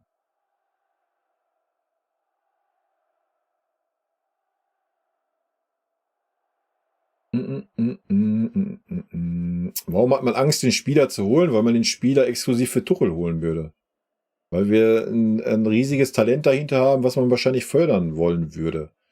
So, man würde diesen rechten Verteidiger nur für Tuchel holen. Und weil man vom Tuchel nicht restlos überzeugt ist, ist man nicht bereit, die 25 Millionen oder diese Leihe mit einer Kaufpflicht zu machen.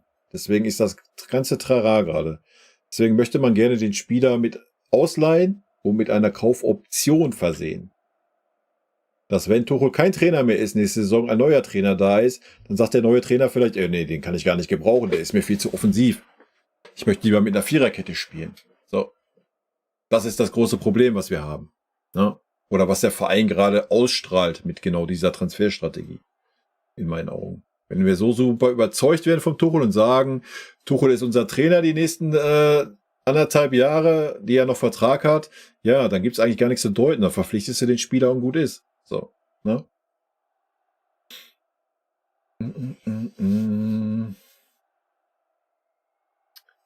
Wenn Gnabry wieder fit ist und sofort wieder gesetzt ist, bekomme ich chronischen Durchfall. Der Flankentake war echt sarkastisch gemeint. Ja, das habe ich mir gedacht, ey, zum Glück auch.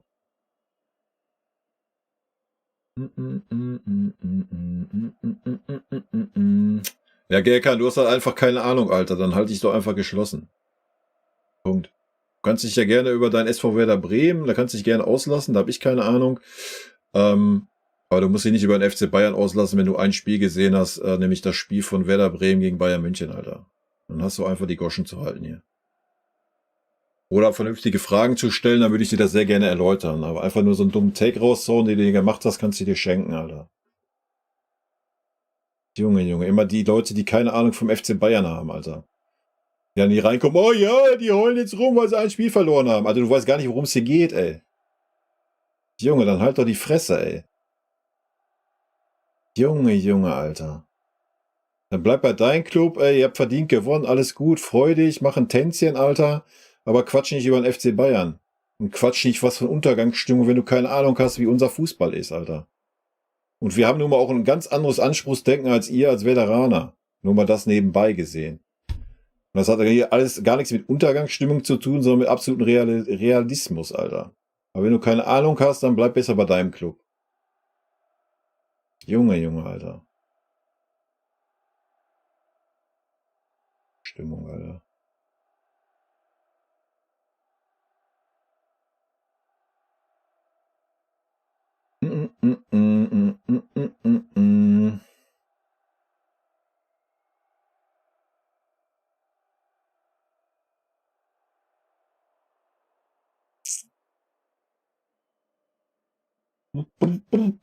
Mittwoch müssen mindestens 3 oder 4 neue Spiele in der Startelf stehen. Ja. Gehe ich mit.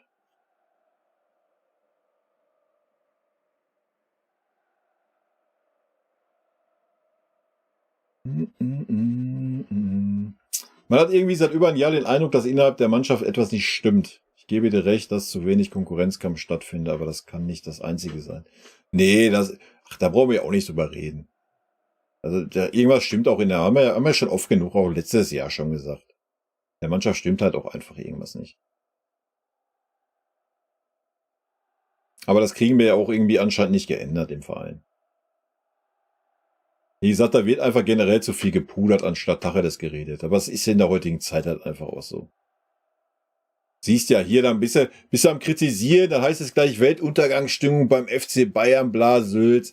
Du kannst halt in der heutigen Zeit, kannst du halt einfach kein Tacheles mehr reden.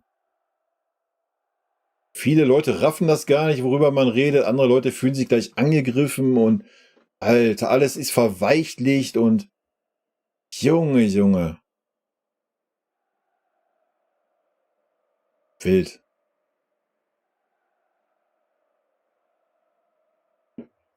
Besser Spruch, wir flanken den Ball, gewinnen den Kopfball und erzielen ein Tor und der Gegner hat dann den Ball beim Anstoß. Ah.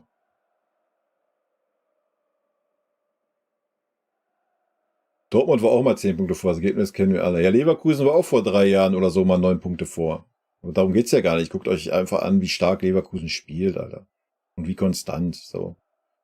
Und wir bräuchten ja auch gar nicht, oder wir müssen gar nicht, habe ich ja vorhin schon mal gesagt, wir müssen gar nicht auf Leverkusen gucken. So, wir müssen auf uns gucken.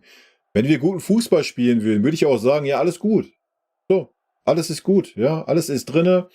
Aber guckt euch doch an, was wir für Fußball spielen. Wir spielen Grottenfußball. Ja. Und mal an den Veteraner von gerade. Die Leistung, die wir gegen euch gebracht haben, haben wir in 10 Spielen in der Hinrunde gebracht. Nur da haben wir die Spiele durch Einzelaktionen mit Glück gewonnen. So, das ist der Unterschied. Ja, und da brauchst du nicht darüber nachdenken, musst irgendwie auf Leverkusen gucken oder sonst was. So, es ist ja nicht so, dass wir jetzt sagen, bam, so, und jetzt gewinnen wir alle Spiele ganz souverän. Also da muss ja ganz viel jetzt passieren am Mittwoch.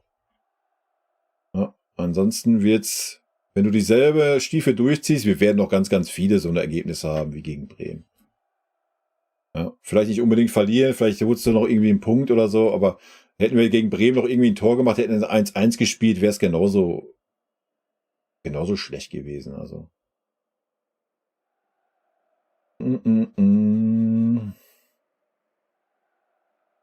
Naja, du kannst ja hinten links auch einen Guerrero hinstellen. Du musst ja nicht einen Kretzig da hinstellen, der einfach leider Gottes 0 Spielpraxis hat, ne? Muss man ja mal fairerweise sagen. Also, du kannst ja einen Guerrero da hinten links hinstellen. Das Problem. Und wichtig ist, dass ein Pavlovic spielt, wäre ich auch für, und dass ein Leimer im Mittelfeld spielt, ja. Würde ich auch fühlen. Ich bin sehr gespannt, was wir sehen Mittwoch. Leverkusen spielt einen hervorragenden Fußball, wir bekommen ein Brett gegen die. Ja, aber wir sind ja meistens gut, wenn wir ein bisschen Raum haben. Aber ja, es ist abwarten. Wie gesagt, ich denke, das Spiel Mittwoch wird einiges zeigen. So. Ob Tuchel jetzt endlich die Eier hat, was zu ändern oder nicht. Wenn nicht, dann ist der Zug abgefahren, diese Saison, Alter. Punkt. Johannes, hallo zusammen. Ich denke, Bayern möchte Ablöse sparen und pudert die altverdienten Spieler, um sie zu behalten. Siehe Pavard, Tuchel wurde vom Verein eingenordet. Siehe am Anfang der Saison das Gefüge. in der Mannschaft stimmt, offensichtlich nicht, und dafür ist der Verein verantwortlich. Immer wird der Trainer in Frage gestellt und damit geschwächt. Die Spieler können spielen, wie sie wollen. Wenn der Verein nicht zum Trainer steht, wird die Mannschaft unführbar. Ja, was ändert ja nicht, dass der Trainer entscheidet, wer spielt, Alter. Ja, ich gebe dir recht, dass da einiges im Argen ist und war, 100 Pro. Aber am Ende des Tages steht Tuchel in der Verantwortung, Alter. Und Tuchel stellt die Spieler auf und nicht der Verein. Also. Haben wir ja vorhin schon gesagt. Da kommt ja nicht Uli Hoeneß und sagt, der muss den Kimmich immer auf der 6 stellen. Das ist ja Schwachsinn, Alter.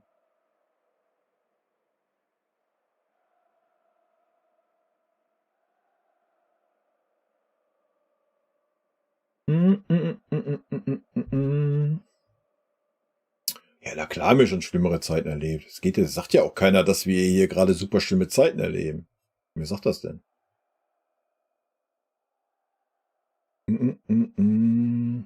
Ja, aber jetzt mal ernsthaft, gegen wen soll Leverkusen denn bitte noch verlieren, außer uns? Die haben jetzt quasi die ganze Liga an die Wand gespielt. Ich glaube nicht mal gegen VfB oder BVB. Ja, aber nochmal, wir müssen ja nicht auf Leverkusen gucken, Alter. Du musst erstmal schauen, dass du selber vernünftigen Fußball spielst. Ja, sonst brauchst du gar nicht auf andere Vereine schauen. Ist ja Schwachsinn.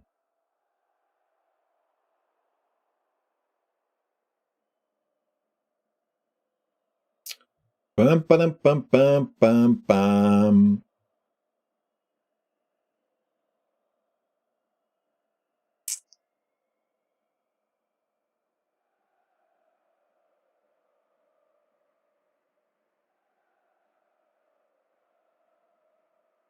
Naja, man hat ja gesehen, dass es auch mal die kleinen Spiele sein können, die einen das Genick brechen, die, wo man 3 Punkte eingeplant hat, aber man wird es ja sehen. Ja, ach. Dass wir da Probleme haben, ja, wir haben ja Probleme, uns zu motivieren, sieht man ja. Ich weiß nicht, warum man Probleme hat, sich gegen Bremen zu motivieren oder wenn es um die deutsche Meisterschaft geht, sich zu motivieren, sei mal dahingestellt. Aber man braucht jetzt wohl nicht denken, dass Leverkusen nur in irgendeiner Art und Weise irgendwelche Motivationsprobleme hat. Also jetzt mal ernsthaft. Wir sind seit 11 Jahren deutscher Meister geworden. Die ganze Liga lechzt danach, dass ein anderer deutscher Meister wird, was auch völlig okay ist. Leverkusen war noch nie deutscher Meister, glaube ich, oder? Ich habe keine Ahnung. Alonso wäre sein erster Titel als Trainer. Die Spieler, die da sind alle hungrig. Ja. Also Leute, wir müssen nicht davon reden, selbst wenn die mal einen Ausrutscher haben, was passieren kann, ja. Aber das wird nicht so sein, dass sie dann in irgendein Tief fallen oder sonst was. Also, nee, das wird halt einfach nicht passieren. Aber nochmal, wir brauchen nicht auf Leverkusen gucken, solange wir nicht Fußball spielen, dass man wieder das Gefühl hat, ja klar gewinnen wir dieses Spiel. So, ja, dass wir mal wieder dieses Selbstverständnis haben oder dass wir wenigstens eine Strategie sehen, wo man sagt, jo, alles gut, liegst auch mal 1-0 hinten, mach dir keine Sorgen, alles wird gut. Aber solange wir unsere Strategie ist, wir sind super abhängig davon, dass Spieler durch Einzelaktionen Tore erzielen. Vergiss es, Alter, da brauchen wir nicht auf irgendeine andere Mannschaft schauen. Ist so. Ja, komm. Jetzt muss aber nicht übertreiben, GB, Alter. Ich glaube, dass Herr Tuchel das gerade tut, sich selber hinterfragt. Wenn man die Pressekonferenz gesehen hat, glaube ich schon, dass er jetzt an dem Punkt ist, wo er sich selber hinterfragt und auch so manchen Spieler hinterfragen wird. Auch wenn der im Training 110% Leistung bringt. Ich glaube, das wird schon passieren jetzt. Deswegen sage ich ja, bin ich gespannt, wie am Mittwoch die Ausstellung sein wird.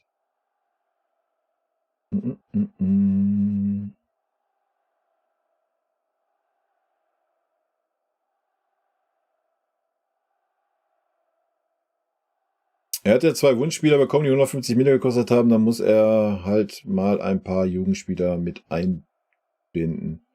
Muss ja nicht heißen, dass nur noch Junge spielen. Nee, da muss es auch nicht heißen. Ne? Das verstehen die Leute ja auch immer falsch. So, und wenn da ein Jugendspieler ist und man bringt den 2, 3, 4, 5 Mal rein und man sieht auch, das reicht einfach nicht vom Niveau, ja, dann ist das so, Alter. So, du musst ja jetzt nicht die Spieler aufstellen, nur weil sie jung und hungrig sind. Wenn das Niveau nicht passt, dann passt das Niveau nicht. Aber ich denke, so ein Pavlovic und ein Taylor haben nachgewiesen, dass das Niveau aber locker passt. So. Deswegen gibt es kein Argument zu sagen, ich ignoriere diese Spieler. Na, das ist das ja nur.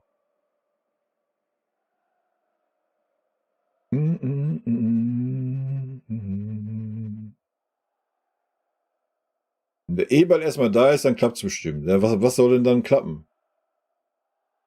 Was soll denn dann klappen? Was soll dann anders sein? Ist der E-Ball jetzt der Heilsbringer, oder was?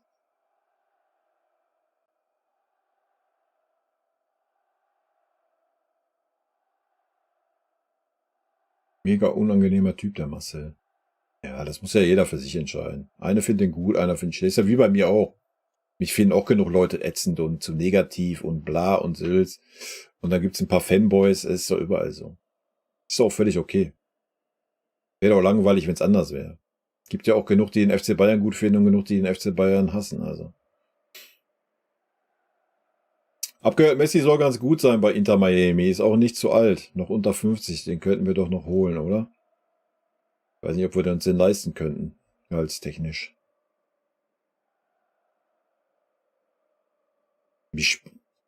Martin, Alter. Ich kann die Kritik irgendwo nachvollziehen. Ja, wir spielen einen ganz anderen Spielstil als früher. Ja, dann sag mir mal, welchen Spielstil wir spielen.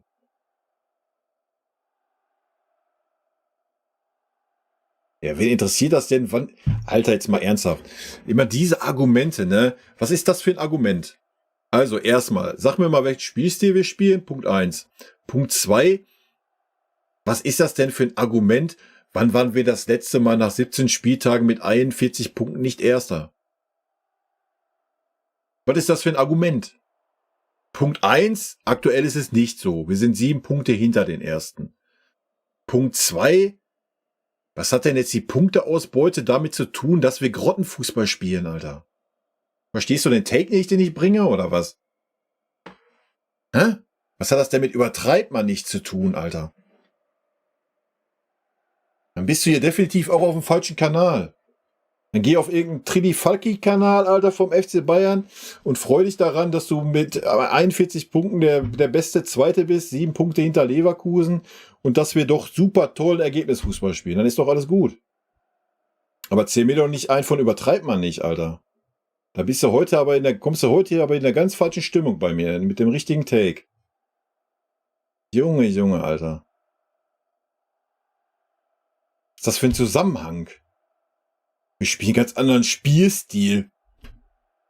Wann waren wir das letzte Mal nach 17 Spieltagen mit 41 Punkten nicht Erster? Wann waren wir das letzte Mal nach 34 Spieltagen mit 78 Punkten nicht Deutscher Meister? Wen interessiert's, Alter, wenn wir kein Deutscher Meister werden? Was ist das für eine Aussage? Was ist das für ein Take? Junge, Alter. Was ist das für ein Argument? Wann waren wir das letzte Mal? Wen interessiert's, Alter? Guck dir die Tabelle an. Wir sind 7 Punkte hinter Leverkusen. Feierabend. Ob das schon mal vor 10 Jahren so war oder ob das noch nie im Leben so war. Wen interessiert das denn? Das ist doch so, wie es ist, Alter. Junge, was ist... Also manche Argumente, die kannst du keinem erzählen, oder? Junge.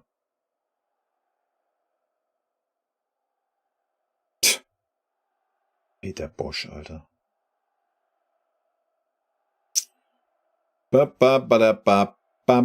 Als Peter Bosch in die Liga kam, hat er auch alles zerbombt. Und dann ging es dahin.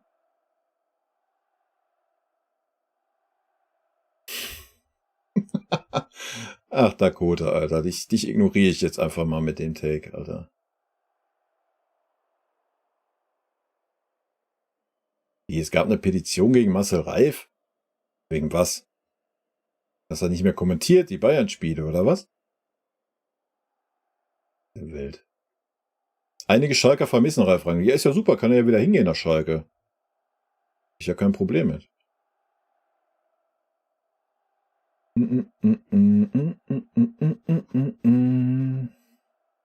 Haben die Spieler Bremen unterschätzt? Keine Ahnung, muss die Spieler fragen, nämlich. Umgang mit Spielern macht viel aus, das ist das Problem bei Bayern. In welcher Hinsicht jetzt?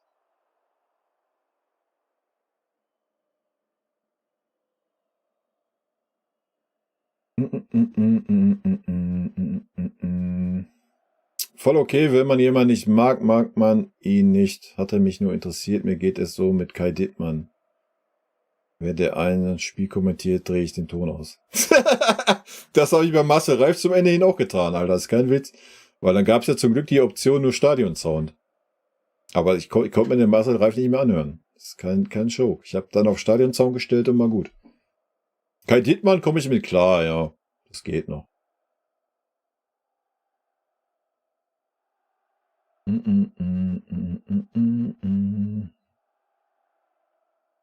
Ralf redet so, wie der Wind dreht. Das Lustigste, da oben im Himmel müssen alle rote Leibchen tragen. Das hat er gesagt beim Bayern-Tor in Hamburg in der Nachspielzeit beim Tegel. Ja, alles gut. Wir wollen nicht über Marcel Reif diskutieren, oder? Ich bin auch gespannt auf die Mannschaft am Mittwoch, ja.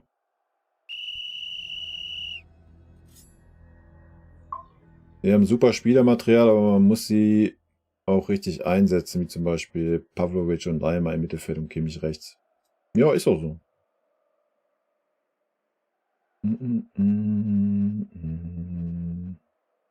Ja, aber es ist ja auch alles nicht so einfach. Die müssen mal richtig auf die Fresse bekommen, kein Titel in 24, damit einen Neuanfang beginnen. Ja, aber du musst ja erstmal, wie willst du mit einem Neuanfang beginnen? So, dafür müsstest du ja deine Spieler erstmal, oder die Spieler müssten ja erstmal sagen, ich möchte den Verein verlassen. So. Du kannst ja nicht einfach Spieler vom Hof jagen. Und da musst du ja auch Vereine finden, die Spieler wie ein Gnabry, der 17 Millionen plus verdient. Welcher Verein soll einen Gnabry kaufen, Alter? Mit welcher Berechtigung verdient der 17 Millionen? Goretzka, mit welcher Berechtigung verdient der auch knapp 20 Millionen? Kimmich hat ja ein Statement bei bestimmten Trainern, die willst du vielleicht noch loswerden mit dem Gehalt. Aber der hat gar kein Interesse daran. So, wovon reden wir? Ey? Die wirst du gar nicht los, die Leute. Du musst ja warten, bis die Verträge auslaufen.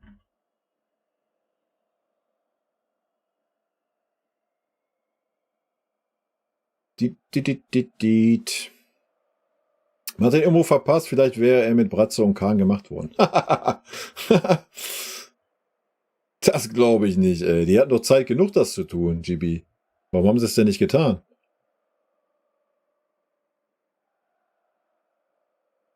Tuchel wollte Kimmich zum Saisonanfang etwas kitzeln und bekam dafür eine drauf. Nee, Tuchel wollte Kimmich gar nicht haben. Er wollte nicht kitzeln.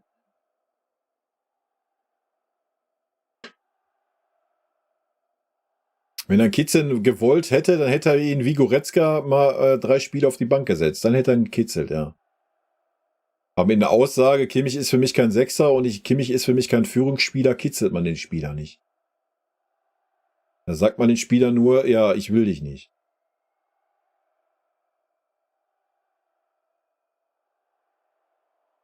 Seither hat er kaum gescheite Pressekonferenzen gegeben und wenn ich Neuer höre, er spielt so gern mit Kimmich, dann weiß man Bescheid. Die alten Spieler haben zu viel gewonnen, wenn Bayern, der Verein, die Spieler nicht in die Pflicht nimmt, sondern immer nur den Trainer, wird es keine Besserung geben. Schau dir Schalke, Hamburg an und dagegen Freiburg. Ja, müssen wir nicht drüber reden. Es ist ja alles nicht schlimm. Wir können ja auch mal eine Saison ohne Titel machen. Haben wir letztes Jahr schon gesagt. Ist doch alles gut. Ja. Wir können ja auch, solange wir Vierter werden in der Bundesliga, ist doch alles tutti. So. Wenn wir dafür, aber das ist mein Anspruch, jeder hat einen anderen Anspruch. Wenn man dafür vernünftigen Fußball sehen würde, dass man nicht da sitzt und sich die Augen zuhalten muss, Alter, was weh tut, dann ist ja alles gut.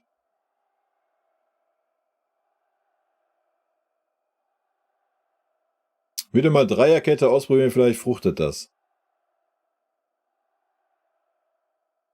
Ja, wer weiß, wer weiß. Ja, aber das muss ja immer, Samian, ne, das muss ja immer jeder für sich selber wissen. Habe ich ja schon 100-mal erzählt. So, der eine, dem reicht das, wenn die Punkte stimmen, wenn das Ergebnis stimmt, und dem anderen halt nicht. So, ich gehöre zu dem, denen das nicht reicht. So, wir haben 11 Meisterschaften in Folge. Mir ist es scheißegal, ob wir das 12. Mal Meister werden, ob wir 13 Mal hintereinander Meister werden. Das geht mir am Arsch vorbei, Alter. Wenn ich den FC Bayern sehe, möchte ich unterhalten werden, möchte schön Fußball sehen. Und wenn der Fußball dann halt mal so ist, dass wir, keine Ahnung, 3-2 verlieren, aber wir haben ein gutes Spiel gemacht, ja, dann ist das so, Alter. Dann kann ich damit leben. So. Wenn ich aber so einen Grottenkick sehe, wie unsere Leistung gegen Bremen war, gegen Saarbrücken, noch schlimmer gegen Frankfurt, was an Arbeitsverweigerung grenzte, und nochmal 10 Spiele in der Hinrunde nehme, wo dieselbe Scheiße war, Alter, dann ist das für mich nicht geil, dass ich sage, jawohl, wir sind nur 1 Punkt hinter Leverkusen. Nee, das ist mir dann scheißegal in dem Moment. Aber das ist nur meine Meinung so. Das muss jeder für sich entscheiden, weißt du? Ich weiß, 80% der Bayern-Fans sehen, oh ja, ergebnistechnisch sind wir da, wir spielen eine super Saison. So, alles gut. Habe ich gar kein Problem mit, wenn die Leute das so sehen. Ich persönlich sehe das nicht so. So. Und wenn mir dann aber Leute wie vorhin dieser Veteraner-Knospe da mir irgendein dummes Zeug erzählen wollen, Alter, dann ist halt vorbei. So. Man muss mir nicht was erzählen, ich erzähle den anderen auch nichts. Wenn die Leute zufrieden sind, dass die Ergebnisse stimmen, dann ist doch alles gut. Ich persönlich bin das halt nicht. Ja. Klar freue ich mich, wenn wir gewinnen, auch wenn wir dann so Grottenkick sehen, aber ich kann es mittlerweile nicht mehr sehen, Alter. Ich kann es mittlerweile nicht mehr sehen. Ja. Es ist nur noch albern. Echt.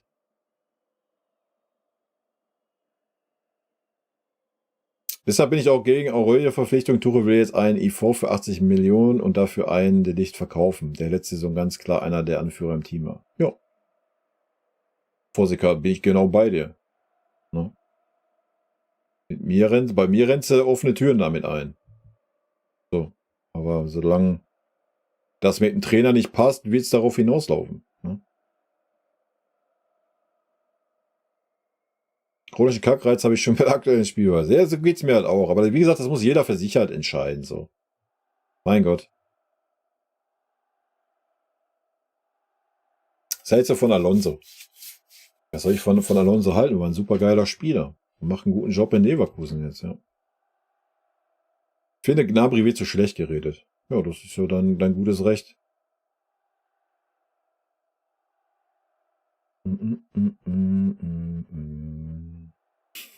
Ich kann gar nicht sagen, wie sehr Tuchel mich aufregt. Wart mal den Mittwoch ab. Ich glaube, Mittwoch kann er das Ruder echt rumreißen, der Tuchel. Ich bin gespannt. Man muss die Leute nicht anranzen. Meinst du mich jetzt, oder was? Und ob ich das muss, Alter. Wenn dir das nicht passt, dann geh. Bis du der Nächste, der angeranzt wird. Dann tschüssi. Geh woanders hin, Alter, wo keine Leute angeranzt werden. Ich kein Problem mit, Alter. Spacko, Alter. Junge, ey.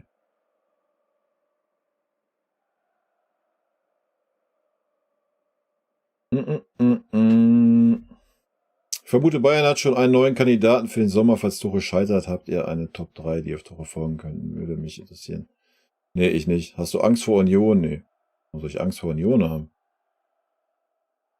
Mag Union.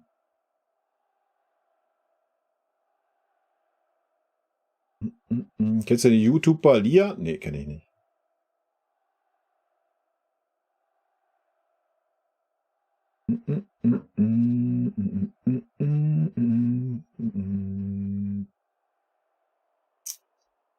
Pep Guardiola, Alter. Brauchst du der Mannschaft Turnaround zu? Ausgenommen, Tuchel sollte keine einzige Veränderung vornehmen? Nee. Also Tuchel muss schon Veränderungen vornehmen jetzt. Klar trauen wir der Mannschaft den Turnaround zu. Also dafür haben wir viel zu viel Qualität im Kader. Aber du musst ja, wie gesagt, man hat nicht das Gefühl, dass eine Mannschaft auf dem Feld steht. Das haben wir vielleicht in 2, 3 Spielen die Saison gehabt, wo du gesehen hast, dass jeder mal mitgearbeitet hat für den anderen. Ansonsten hast du das Gefühl so, es stehen 11 Ich-AGs auf dem Feld. Ja, das ist so das erste Problem.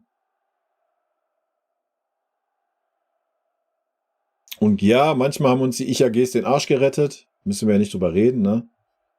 In der Hinrunde. Aber wenn du jetzt nichts veränderst, wenn du jetzt denselben Stiefel weiter nimmst, wie wir es bisher gemacht haben, nein, dann kriegen wir keinen Turnaround. Ja, dann sehen wir weiterhin vielleicht mit ein bisschen Glück guten Ergebnisfußball. Aber du wirst keinen Turnaround mehr kriegen, Alter. Also wenn Tuchel nach einem Jahr keine Strategie in die Mannschaft gebracht hat, wo man mal sieht, dass es eine Spielphilosophie ist, Alter, wann dann? Also, wann soll das noch passieren? Das sehe ich nicht.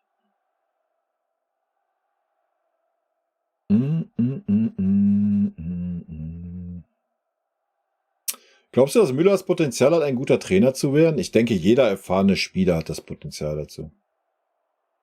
Kommt auch darauf an, was man dann für eine Art Typ ist. So Menschenführung mäßig, glaube ich, ist halt ganz wichtig. Und ob man halt die Lust hat, ne? Also, dass Müller ja genug Ahnung hat und ja auch schon oft der verlängerte Arm von dem einen oder anderen Trainer auf dem Feld war, spricht ja nur dafür. Ne? Aber die Frage ist halt, ob er Bock darauf hat. Aber wie man sieht, kann das natürlich auch immer irgendwie komisch laufen, wenn wir uns den Lothar angucken, ja. Der mit Sicherheit auch das Potenzial hat und auch aus meiner Sicht ein sehr, sehr guter Trainer war, aber dann halt einfach auch verbrannt war in Deutschland. Und dann kannst du ein guter Trainer sein und bekommst trotzdem keine Chance, ne? So kann es halt auch laufen.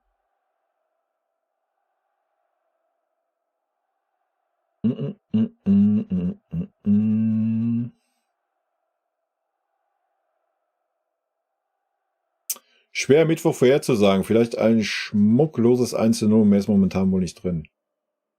Keine Ahnung. Also bei uns ist ja momentan alles drin. So. Machst du ein frühes Tor durch irgendwie, was weiß ich was, Wurst. Machst vielleicht noch ein schnelles zweites hinterher, Union macht dann auf, dann kannst du Union auf 5, 6, 7 aus dem Stadion schießen. So. Aber genauso gut kannst du auch wieder so inspirierlos wie gegen Bremen spielen und du kriegst einen Konter oder du kriegst eine Standardsituation 0-1. So. Dann wirst du irgendwann fickrig, so wie es dann gegen Bremen auch war. Dann gehst du volles Risiko und dann kontert Union dich zweimal aus und es steht 0-3, Alter. Also möglich ist alles. So. Deswegen sage ich ja, Mittwoch wird sehr interessant werden. Alle sind so mega empfindlich, nur kritikfähig und aus Zucker. Das war zum Beispiel ein Sebastian Deißler, damals trotz seiner schlimmen Krankheit von einem ganz anderen Schlag. Der hat gekämpft bis zum Ende. Ja, aber das ist ja auch, das ist einfach aber auch eine Generationsgeschichte heutzutage, ne? Kannst ja vom Fußball wegnehmen, kannst ja auf die ganze Gesellschaft übertragen. So. Ich weiß da, wovon ich rede. Ich bin immer so, wie ich hier bin, Alter. So. Ich bin auf der Arbeit so, ich rede auch mit meinen Vorgesetzten so, ich bin halt einfach so ein Typ, so, weißt du? Und zum Glück kommen die Leute klar mit die, so, wo es wichtig ist. Aber genauso viele Leute fühlen sich hier vom Kopf gestoßen oder kommen mit der Art und Weise nicht klar, finden das zu überzogen, finden das, oh, kannst du doch nicht anraunzen hier, bla, Sülz. Ja, dann geht halt, also. So. Das ist meine Art und Weise, das bin ich. Und wer das nicht mag, ist völlig legitim, völlig gut. Geh woanders hin einfach, ne? Ist doch okay. Aber das ist so ein generelles Problem heutzutage.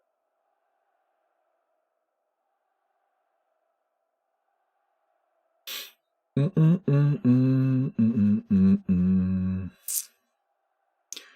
cool ist zu denken, dass wir die Spiele souverän gewinnen, habe ich schon lange nicht mehr. Dass wir die Gegner einfach mal so besiegen, ist schon lange keine Selbstverständlichkeit mehr. Ja, das stimmt leider. Ich meine, es sollte auch nie eine Selbstverständlichkeit sein, aber man sollte immer diese positive Arroganz, nenne ich es mal, was uns halt ausgemacht hat, so. Na, die ist halt komplett weg. Ja. Und auch diese Lockerheit dann, die da mit einherging auch. Ne? Aber einfach in dem Wissen so, man hat die individuelle Qualität, wenn man als Mannschaft da ist, hast du auch keine Probleme. Ja, aber du siehst, wenn dann Gegner kommt wie Werder Bremen, die super als Mannschaft gespielt haben, dann reicht halt deine individuelle Qualität nicht, wenn du nicht als Mannschaft agierst. Ne? Fußball ist halt immer noch ein Mannschaftssport. Ja. Und das ist ein großes Problem, was wir haben. Wird wahrscheinlich die gleiche wie gegen Bremen. Die Aufstellung, ich glaube das nicht. Ich glaube, Tuchel wird jetzt Konsequenzen ziehen. Naja, du musst bei jedem Club 110% geben, wo du spielst, glaube ich, ne? Was jetzt in Bochum ist, wo es gegen Abstieg geht, oder in Bremen, wo es vielleicht gegen den Abstieg geht. Ob es bei Freiburg ist, wo es um Europapokal geht. Jeder Verein hat ja seine Ziele und jeder Verein braucht ja Spieler, die 110% geben. Alter. Sonst, wir reden ja über Leistungssport. Wir reden ja nicht über Gekicke in der Kreisliga A, Alter. Ja, so.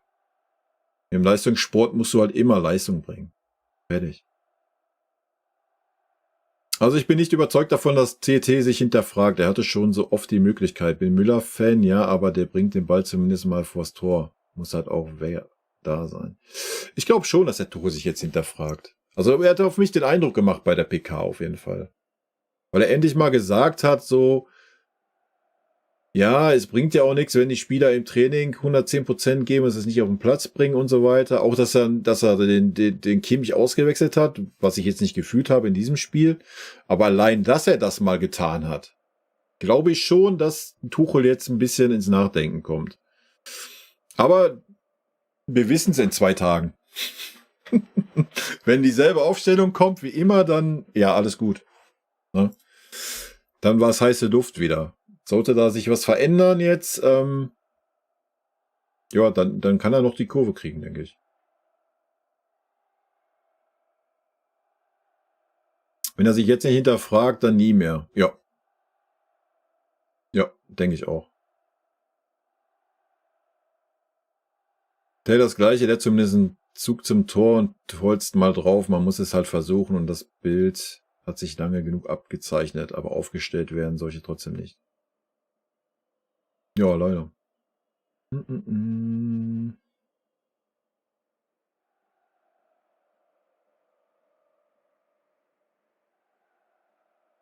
Subinax, ich danke dir vielmals. Schön, dass du hier zuguckst, das wäre Rainer.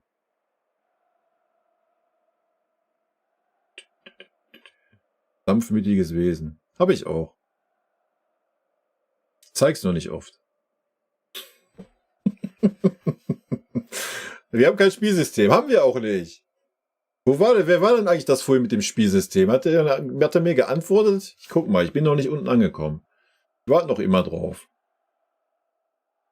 Dass wir jetzt ein anderes Spielsystem haben. Ich sehe kein Spielsystem. I don't know, ihr könnt mich gerne aufklären. Nochmal. Aktuell das Spielsystem, was ich sehe, ist Ballbesitz und hoffen, dass irgendwie einer einen guten Tag hat, durch eine Einzelaktion ein Tor macht. Das ist unser Spielsystem gegen 90% der Gegner, weil 90% der Gegner hinten drin stehen. So, gegen Gegner, die offensiv spielen, klar haben wir ein Spielsystem, ja, schnell in die Spitze spielen, direkt in die Spitze spielen. Das klappt, da brauchen wir jetzt nichts vormachen, haben wir gesehen gegen Dortmund, gegen Stuttgart. Das läuft. Aber sobald es anders ist, haben wir kein System. Schaust du Handball-EM? Nein. Es läuft halt momentan auf so vielen Ebenen nicht, spielerisch, transfertechnisch, in der Führungsebene und auch zwischen Trainer und Fans. Was ist denn zwischen Trainer und Fans? Weil der Tuchel die Fans kritisiert hat, oder was? Wegen der Franz-Beckenbauer-Geschichte, oder was? Also da bin ich übrigens beim Tuchel, ne? Also ich fand das auch nicht gut. Das hätte man sich schenken können, also. Ja, ich verstehe Protest und so, wegen dieser Geschichte stehe ich auch hinter. Gehe ich voll mit. Aber dass man das beim Franz-Beckenbauer-Spiel gemacht hat, das war eine Frechheit, Alter. Dann auch irgendwie nach 10 Minuten den Banner da abgenommen hat mit Ruhe in Frieden, um da diesen scheiß Banner gegen diese scheiß Investorenkacke hinzuhängen, Alter. Das war eine Frechheit. Das gehört sich nicht. Ganz ehrlich.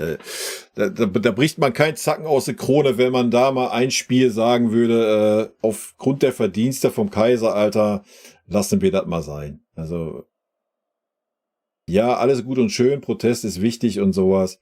Aber da hätte man ein bisschen Fingerspitzengefühl haben können, also. Bist gespannt auf die Champions League? Ich bin da noch nicht gespannt drauf.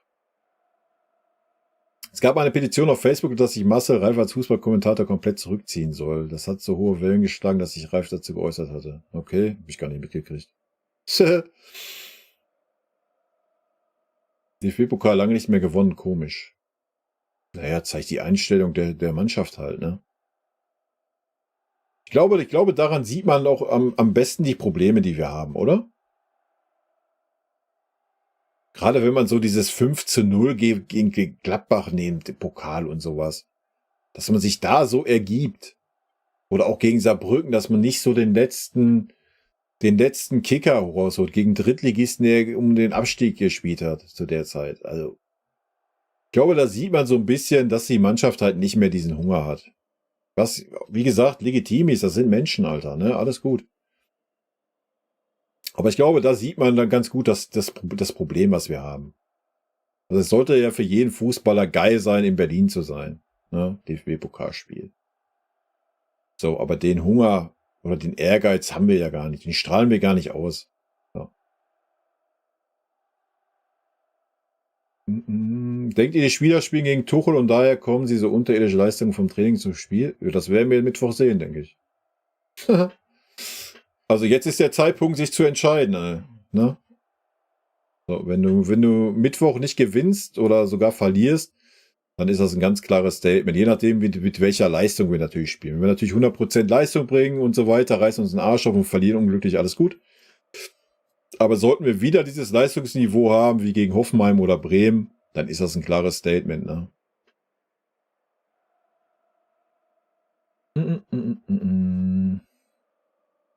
Ehrlich gesagt, vor der Woche graut mir. Zuerst gegen Union, am Wochenende gegen Gladbach, dann meine ich, geht's nach Augsburg. Ja, genau. Und dann Leverkusen.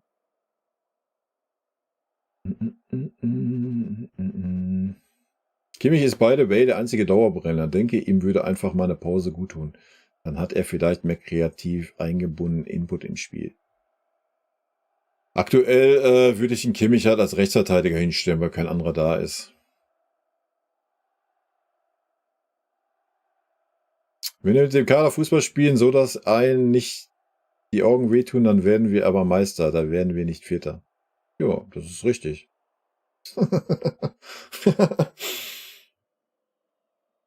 Wenn Tuchel aber Kimmich nicht will, wieso stellt er ihn dann nach wie vor auf die 6? Ja, das ist die gute Frage. Das ist ja, was ich nicht verstehe.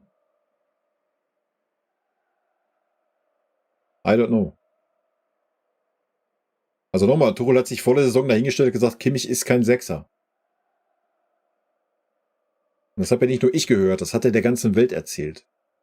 Und dann hat er noch in einem DAZN-Interview, was nicht jeder so mitgekriegt hat, gesagt, Kimmich und Goretzka sind keine Führungsspieler. Ja, damit lehne ich mich jetzt weit aus dem Fenster, hat er gesagt. Warum man dann trotzdem nicht schon in der Hinrunde, habe ich ja auch gesagt. Ich meine, Kimmich hat nicht überzeugt. So, da können wir ja mal ehrlich sein. Ja? Warum man da nicht schon Pavlovic dahingestellt hat. So, dann hättest du ja gesehen, packt er das oder packt er es nicht? So, dann hättest du in der Winterpause sagen können, ja, pass auf, wir holen einen Sechser oder wir holen keinen Sechser, weil Pavlovic das gebacken bekommt. So. Aber warum dann trotzdem immer ein Kimmich da spielt und auch nicht mal ein Leimer oder ein Goretzka, die das ja auch können?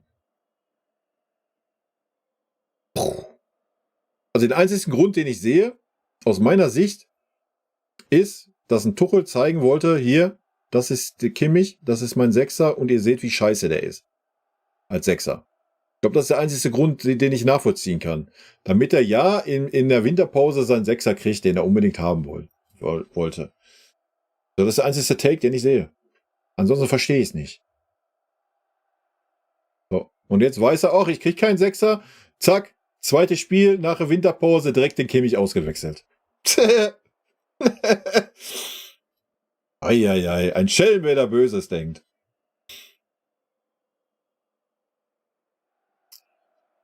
Wie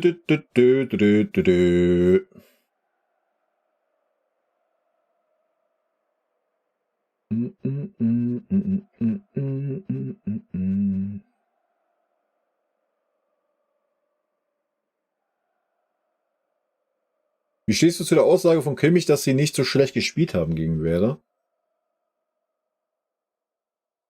Naja, wenn du dir meine Benotung anschaust, wenn du mein Video gesehen hast, habe ich ja auch keine Fünfen oder so verteilt.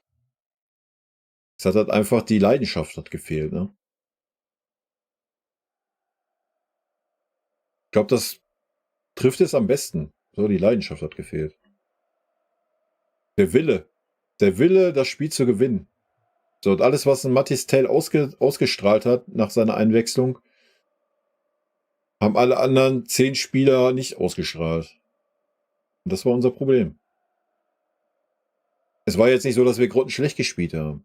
Ja, ja klar, wir haben uns keine Torchancen erspielt. Bremen hat es gut gemacht. Erste Halbzeit. Wir haben einen Torschuss gehabt. Das war der Ball von Kane auf Sané. Sané wieder kläglich auf den Torwart gespielt.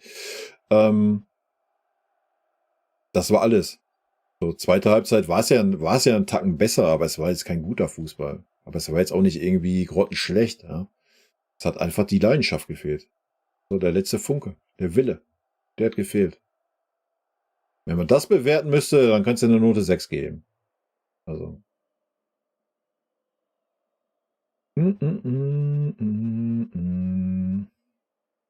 Werder Bremen-Fan aus München-Gladbach. Eieiei.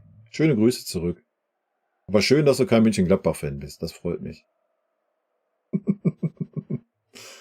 Hatte Müller eher für den geborenen Pressesprecher als für den Trainer. Warum? Weil er viel labert, oder was? Kann mir den Müller schon als Trainer vorstellen. Ich glaube auch, Müller wäre ein super, ähnlich wie es Mehmet Scholl auch war, ein super Trainer für die Jugend. Ne? Kommt er jetzt auch gut klar mit den Jugendspielern und so? Das könnte ich mir auch sehr gut vorstellen. Ist halt auch so eine unterschätzte Geschichte, ne? So die Trainer in der Jugend, die sind halt auch super unterschätzt. Was da manche Trainer für Arbeit leisten, ne? Die einfach nicht groß gesehen wird, sag ich mal. Vollkontakt, du findest Werder super gespielt am Wochenende. Ja, haben sie ja auch. Talkie Bayern, hau rein. Ein alter Müller-Spruch, jetzt müssen wir am Mittwoch liefern. Tja, bin gespannt. Samian, bleib so wie du bist. Ja, immer. Also da müsst ihr euch keine Sorgen machen. Also wie gesagt, ich mache den ganzen Bums hier seit 4 Jahren, Alter.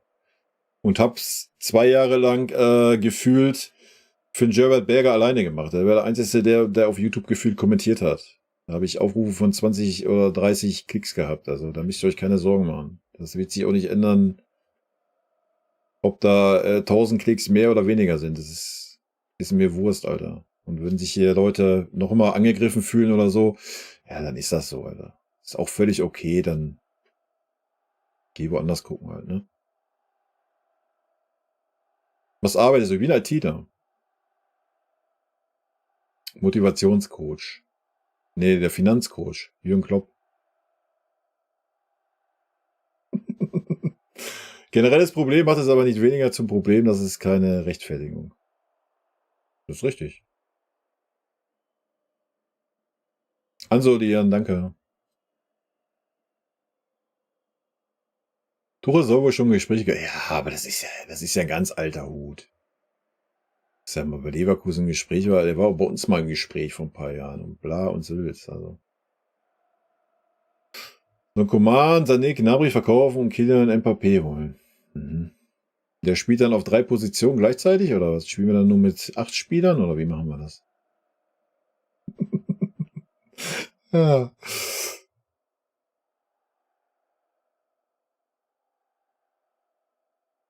Als Spacko bezeichnet, ja, du warst ja noch nicht bei unserer Firma, du. Also fallen ganz andere Wörter auf Betriebsfeiern, das kann ich dir sagen.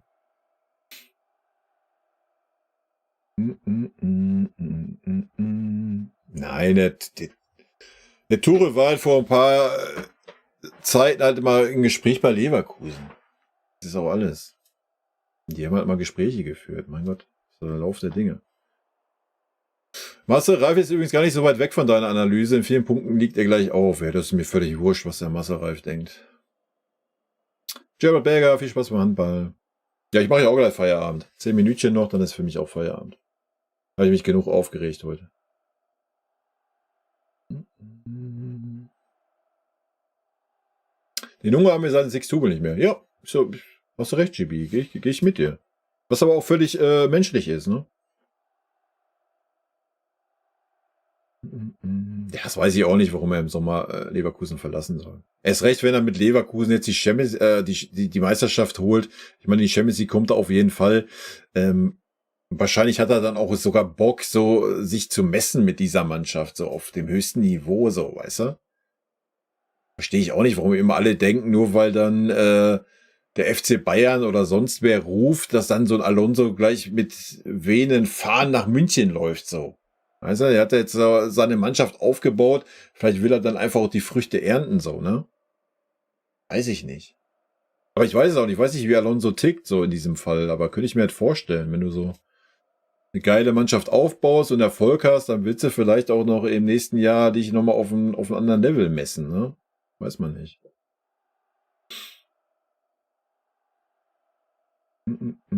Spätestens danach hätte man, haben wir ja teilweise für frisches Blut gesorgt, so, ne? Zumindest in der letzten Saison mit dem Grafenberg, auch mit dem Sabitzer, so, man hat den Leuten keine Chancen gegeben, man hat sie halt ignoriert. Das ist doch unser ganzes Problem. Man hat ja auch oft genug versucht, frisches Blut dazu zu holen. Aber die wurden einfach ignoriert, weil die Spieler einfach so eine Verdienste haben. Sie sind die 6 Tubel-Gewinner. Das ist wie eine Nationalmannschaft, Alter. So. Das ist wie eine Nationalmannschaft. Oh, die haben doch die Erfolge, die können wir doch jetzt nicht aus der Nationalmannschaft nehmen. Die sind doch gestandene Spieler mit super viel Erfahrung und super Erfolgen. So ist genau dasselbe Problem. So. In keine Konkurrenz gestellt. Immer die Argumente, ja, nee, das ist super Sextubel-Gewinner, den kann ich doch jetzt nicht auf die Bank setzen. Nur weil er mal einen schlechten Lauf hat. Ja. Und dann kommst du dahin, wo wir jetzt angekommen sind.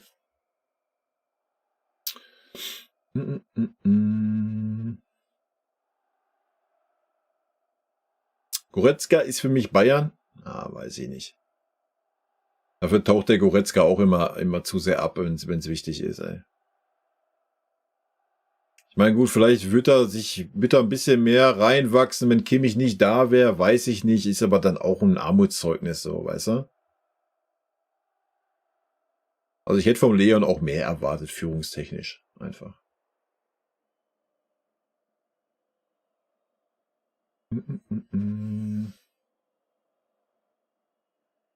Ja, das wäre schön, wenn man auf das dementsprechende Gehalt verzichten würde, wa?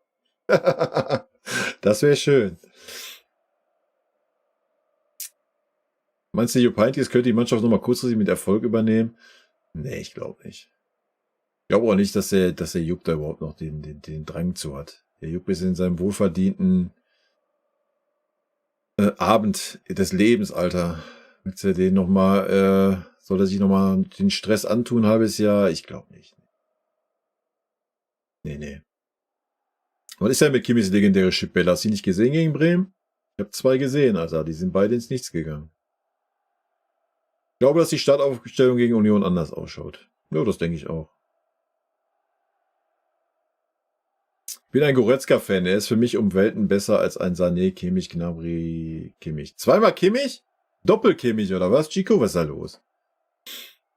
Ich mag einen Leon auch. Er hat eine gute Phase bei uns gehabt, aber ich glaube, weiß ich nicht. Ich könnte mir einen Goretzka gut als Sechser vorstellen, ja.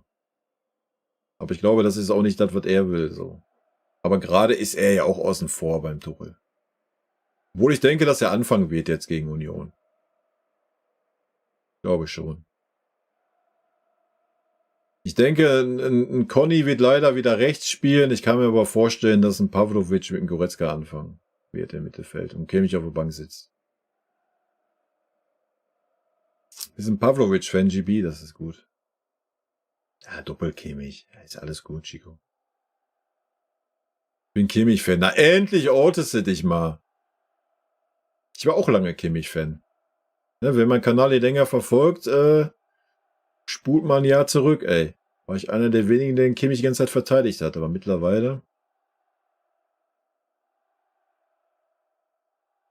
Er hätte ja nach der Auswechslung von Kimmich Pavlovic bringen können. Ja gut, er hat einen Pavlovic nicht gebracht, weil er keinen klaren Sechser mehr wollte. So. Er wollte mehr Offensivpower. Deswegen Goretzka halt einfach. Und die Umstellung auf Dreierkette. Also das hat man schon verstanden, ja.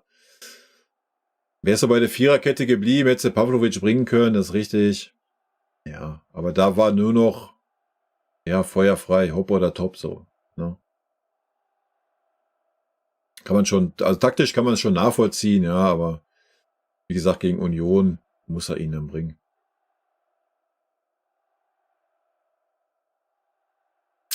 Tuchel muss wahrscheinlich erstmal beim Kimmich in seinem Büro vorstellig werden, um die Aufstellung gegen Union absegnen zu lassen. Nee. Nein. Wenn dann bei Manu, ne? Manu ist der Schriftführer bei uns.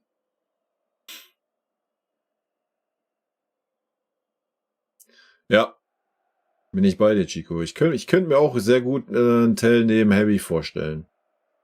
Hab mich auch wieder geärgert, was dann Chupu noch reinkam und Chupu dann wieder neben Heavy stand. Also, man verschenkt da so viel Potenzial beim Tell, ne? Gerade so als Spieler, der um Harry Kane so rum agiert. Mir schon sehr gut vorstellen. Leider jetzt erst Feierabend. Ja, Ben, alles gut. Ich mache auch gleich Feierabend, dann passt das. Mir fehlt der Gälern, welcher die Spieler auch mal im Training richtig rannimmt, wenn er sieht, dass es nicht läuft. Ich weiß nicht, ich kann die Co-Trainer nicht einschätzen vom Tuchel. Keine Ahnung. GB raus, ne? Ist die Fan raus, ab in die Ecke, 60 Sekunden.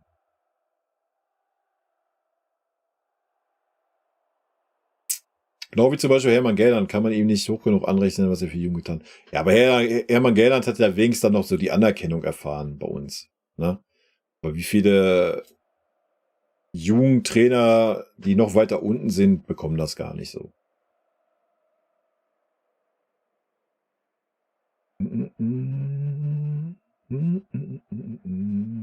Ist uns vorgeschlagen worden, hätten die viele früher geguckt. Ja, so ist das Leben, Alter.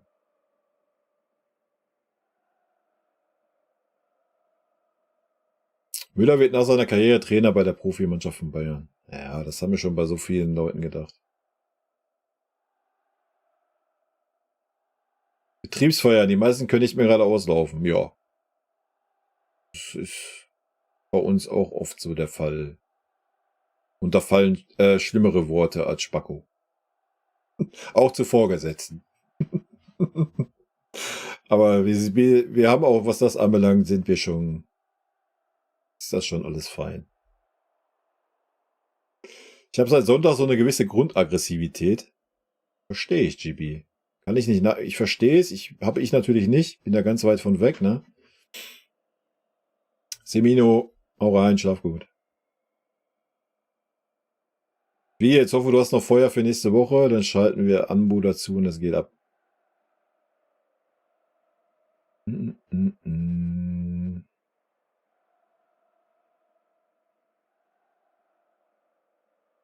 Ja, ich komme jetzt gleich noch unten beim Chat an, hoffe ich. Dann mache ich auch Feierabend. Lieblingsfrau vom Chef. Ich habe nur eine Frau. Also ist ja auch wieder frech.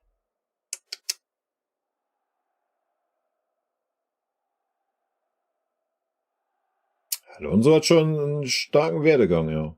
Sei ihm aber auch gegönnt, ist einfach ein super sympathischer und super schlauer Fußballer gewesen, ne? Kann man nicht anders sagen.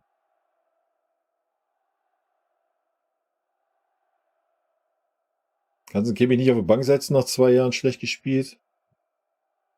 Wird er schon mal ausgewechselt.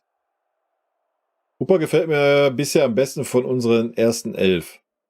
Naja, ist auf jeden Fall der beste der 3 Innenverteidiger aktuell. Ja, wenn in der Aufstellung genug Änderungen sind, reicht mir ein Sieg aus, egal wie er dann erstmal ist. So. Dann muss man mal weiterschauen. Genau, lass den Jupp mal da, wo er ist, Alter. Hat er sich verdient, ey. Die Mannschaft von Leverkusen wird sicher ausverkaufen dieses Jahr. Nee, warum? Warum soll Leverkusen die Mannschaft ausverkaufen? Verstehe ich auch immer nicht, diese Takes. Warum sollten die das tun? Brauchen die Leverkusener Geld? Ich glaube nicht. So. Solange die Spieler keine Ausstiegsklauseln haben, warum? Und nochmal, wenn dann ein Trainer ist wie ein Alonso, der da bleibt, die Spieler Bock haben, mit dem Trainer gut sind und so, warum sollten die Spieler wechseln, Alter? Warum sollen sie nicht sagen, komm, wir machen hier noch ein Jahr und gucken, was wir in der Champions League reißen können? So. Warum? Machst du noch eine Aufstellungsprognose? Ja, morgen, ne?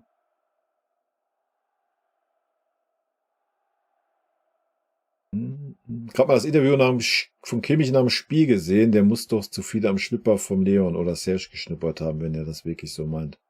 Ich habe es leider nicht gesehen.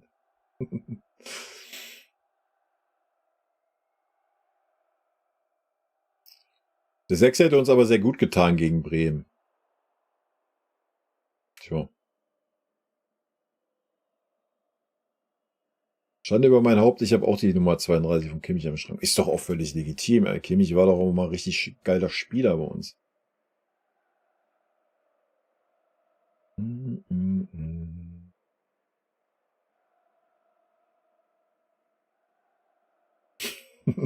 Wenn das passiert, dass Pavlovic und Goretzka beginnen und Kimmich sogar draußen bleibt, diese Eier hat Tuchel nicht. Wir werden sehen. GB, ne? Gleich kriegst du 60 Sekunden. Auch die-Fan. Weiß nicht, wer den Spruch gebracht hat, dass man einen Affen bei Bayern auf die Bank setzen kann. Ich sag, jeder Affe macht's besser als ein Herr Tuchel. Was? Guckst du Transfer-Update die Show? Nö.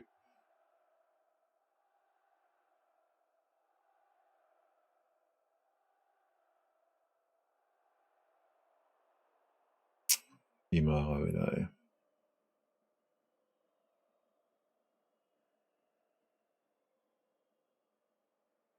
Bayer steht kurz vor der Pleite. Mhm.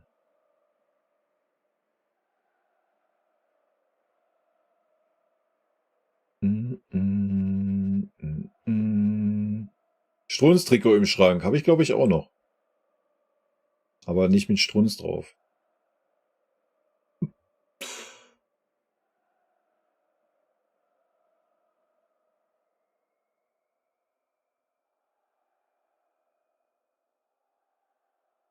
Weil viele Spieler jetzt die Chance haben, bessere Verträge woanders zu bekommen.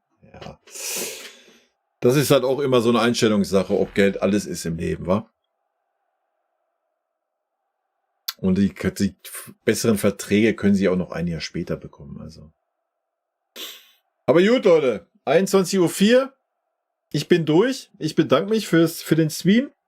Ich konnte leider nicht alle Nachrichten lesen am Anfang. Musste mich zu viel selber echauffieren. Und irgendwie kann ich hier bei dem einen Chat nicht ganz hochscrollen. Das ist ein bisschen wild. Muss ich mal gucken für nächstes Mal. Nächste Woche starte ich auf jeden Fall später. 19:30. Nicht 18 Uhr. Dann mache ich 1,5 Stunden Alleinunterhalter und danach testen wir das mal an mit den Bricks im Kopf. Denk mal nochmal so für 1,5 Stunden dann. Dann schauen wir mal, ob das Zukunftspotenzial hat oder nicht. Das werden wir sehen. Nur, dass ihr da schon mal Bescheid wisst, dass es nur erst 19:30 losgehen wird. Gut. Ich bin durch, ja. Leute, vielen lieben Dank, dass ihr da wart. Hoffen wir einfach auf ein gutes Spiel Mittwoch, wa? Tschüssi. Schönen Abend wünsche ich euch.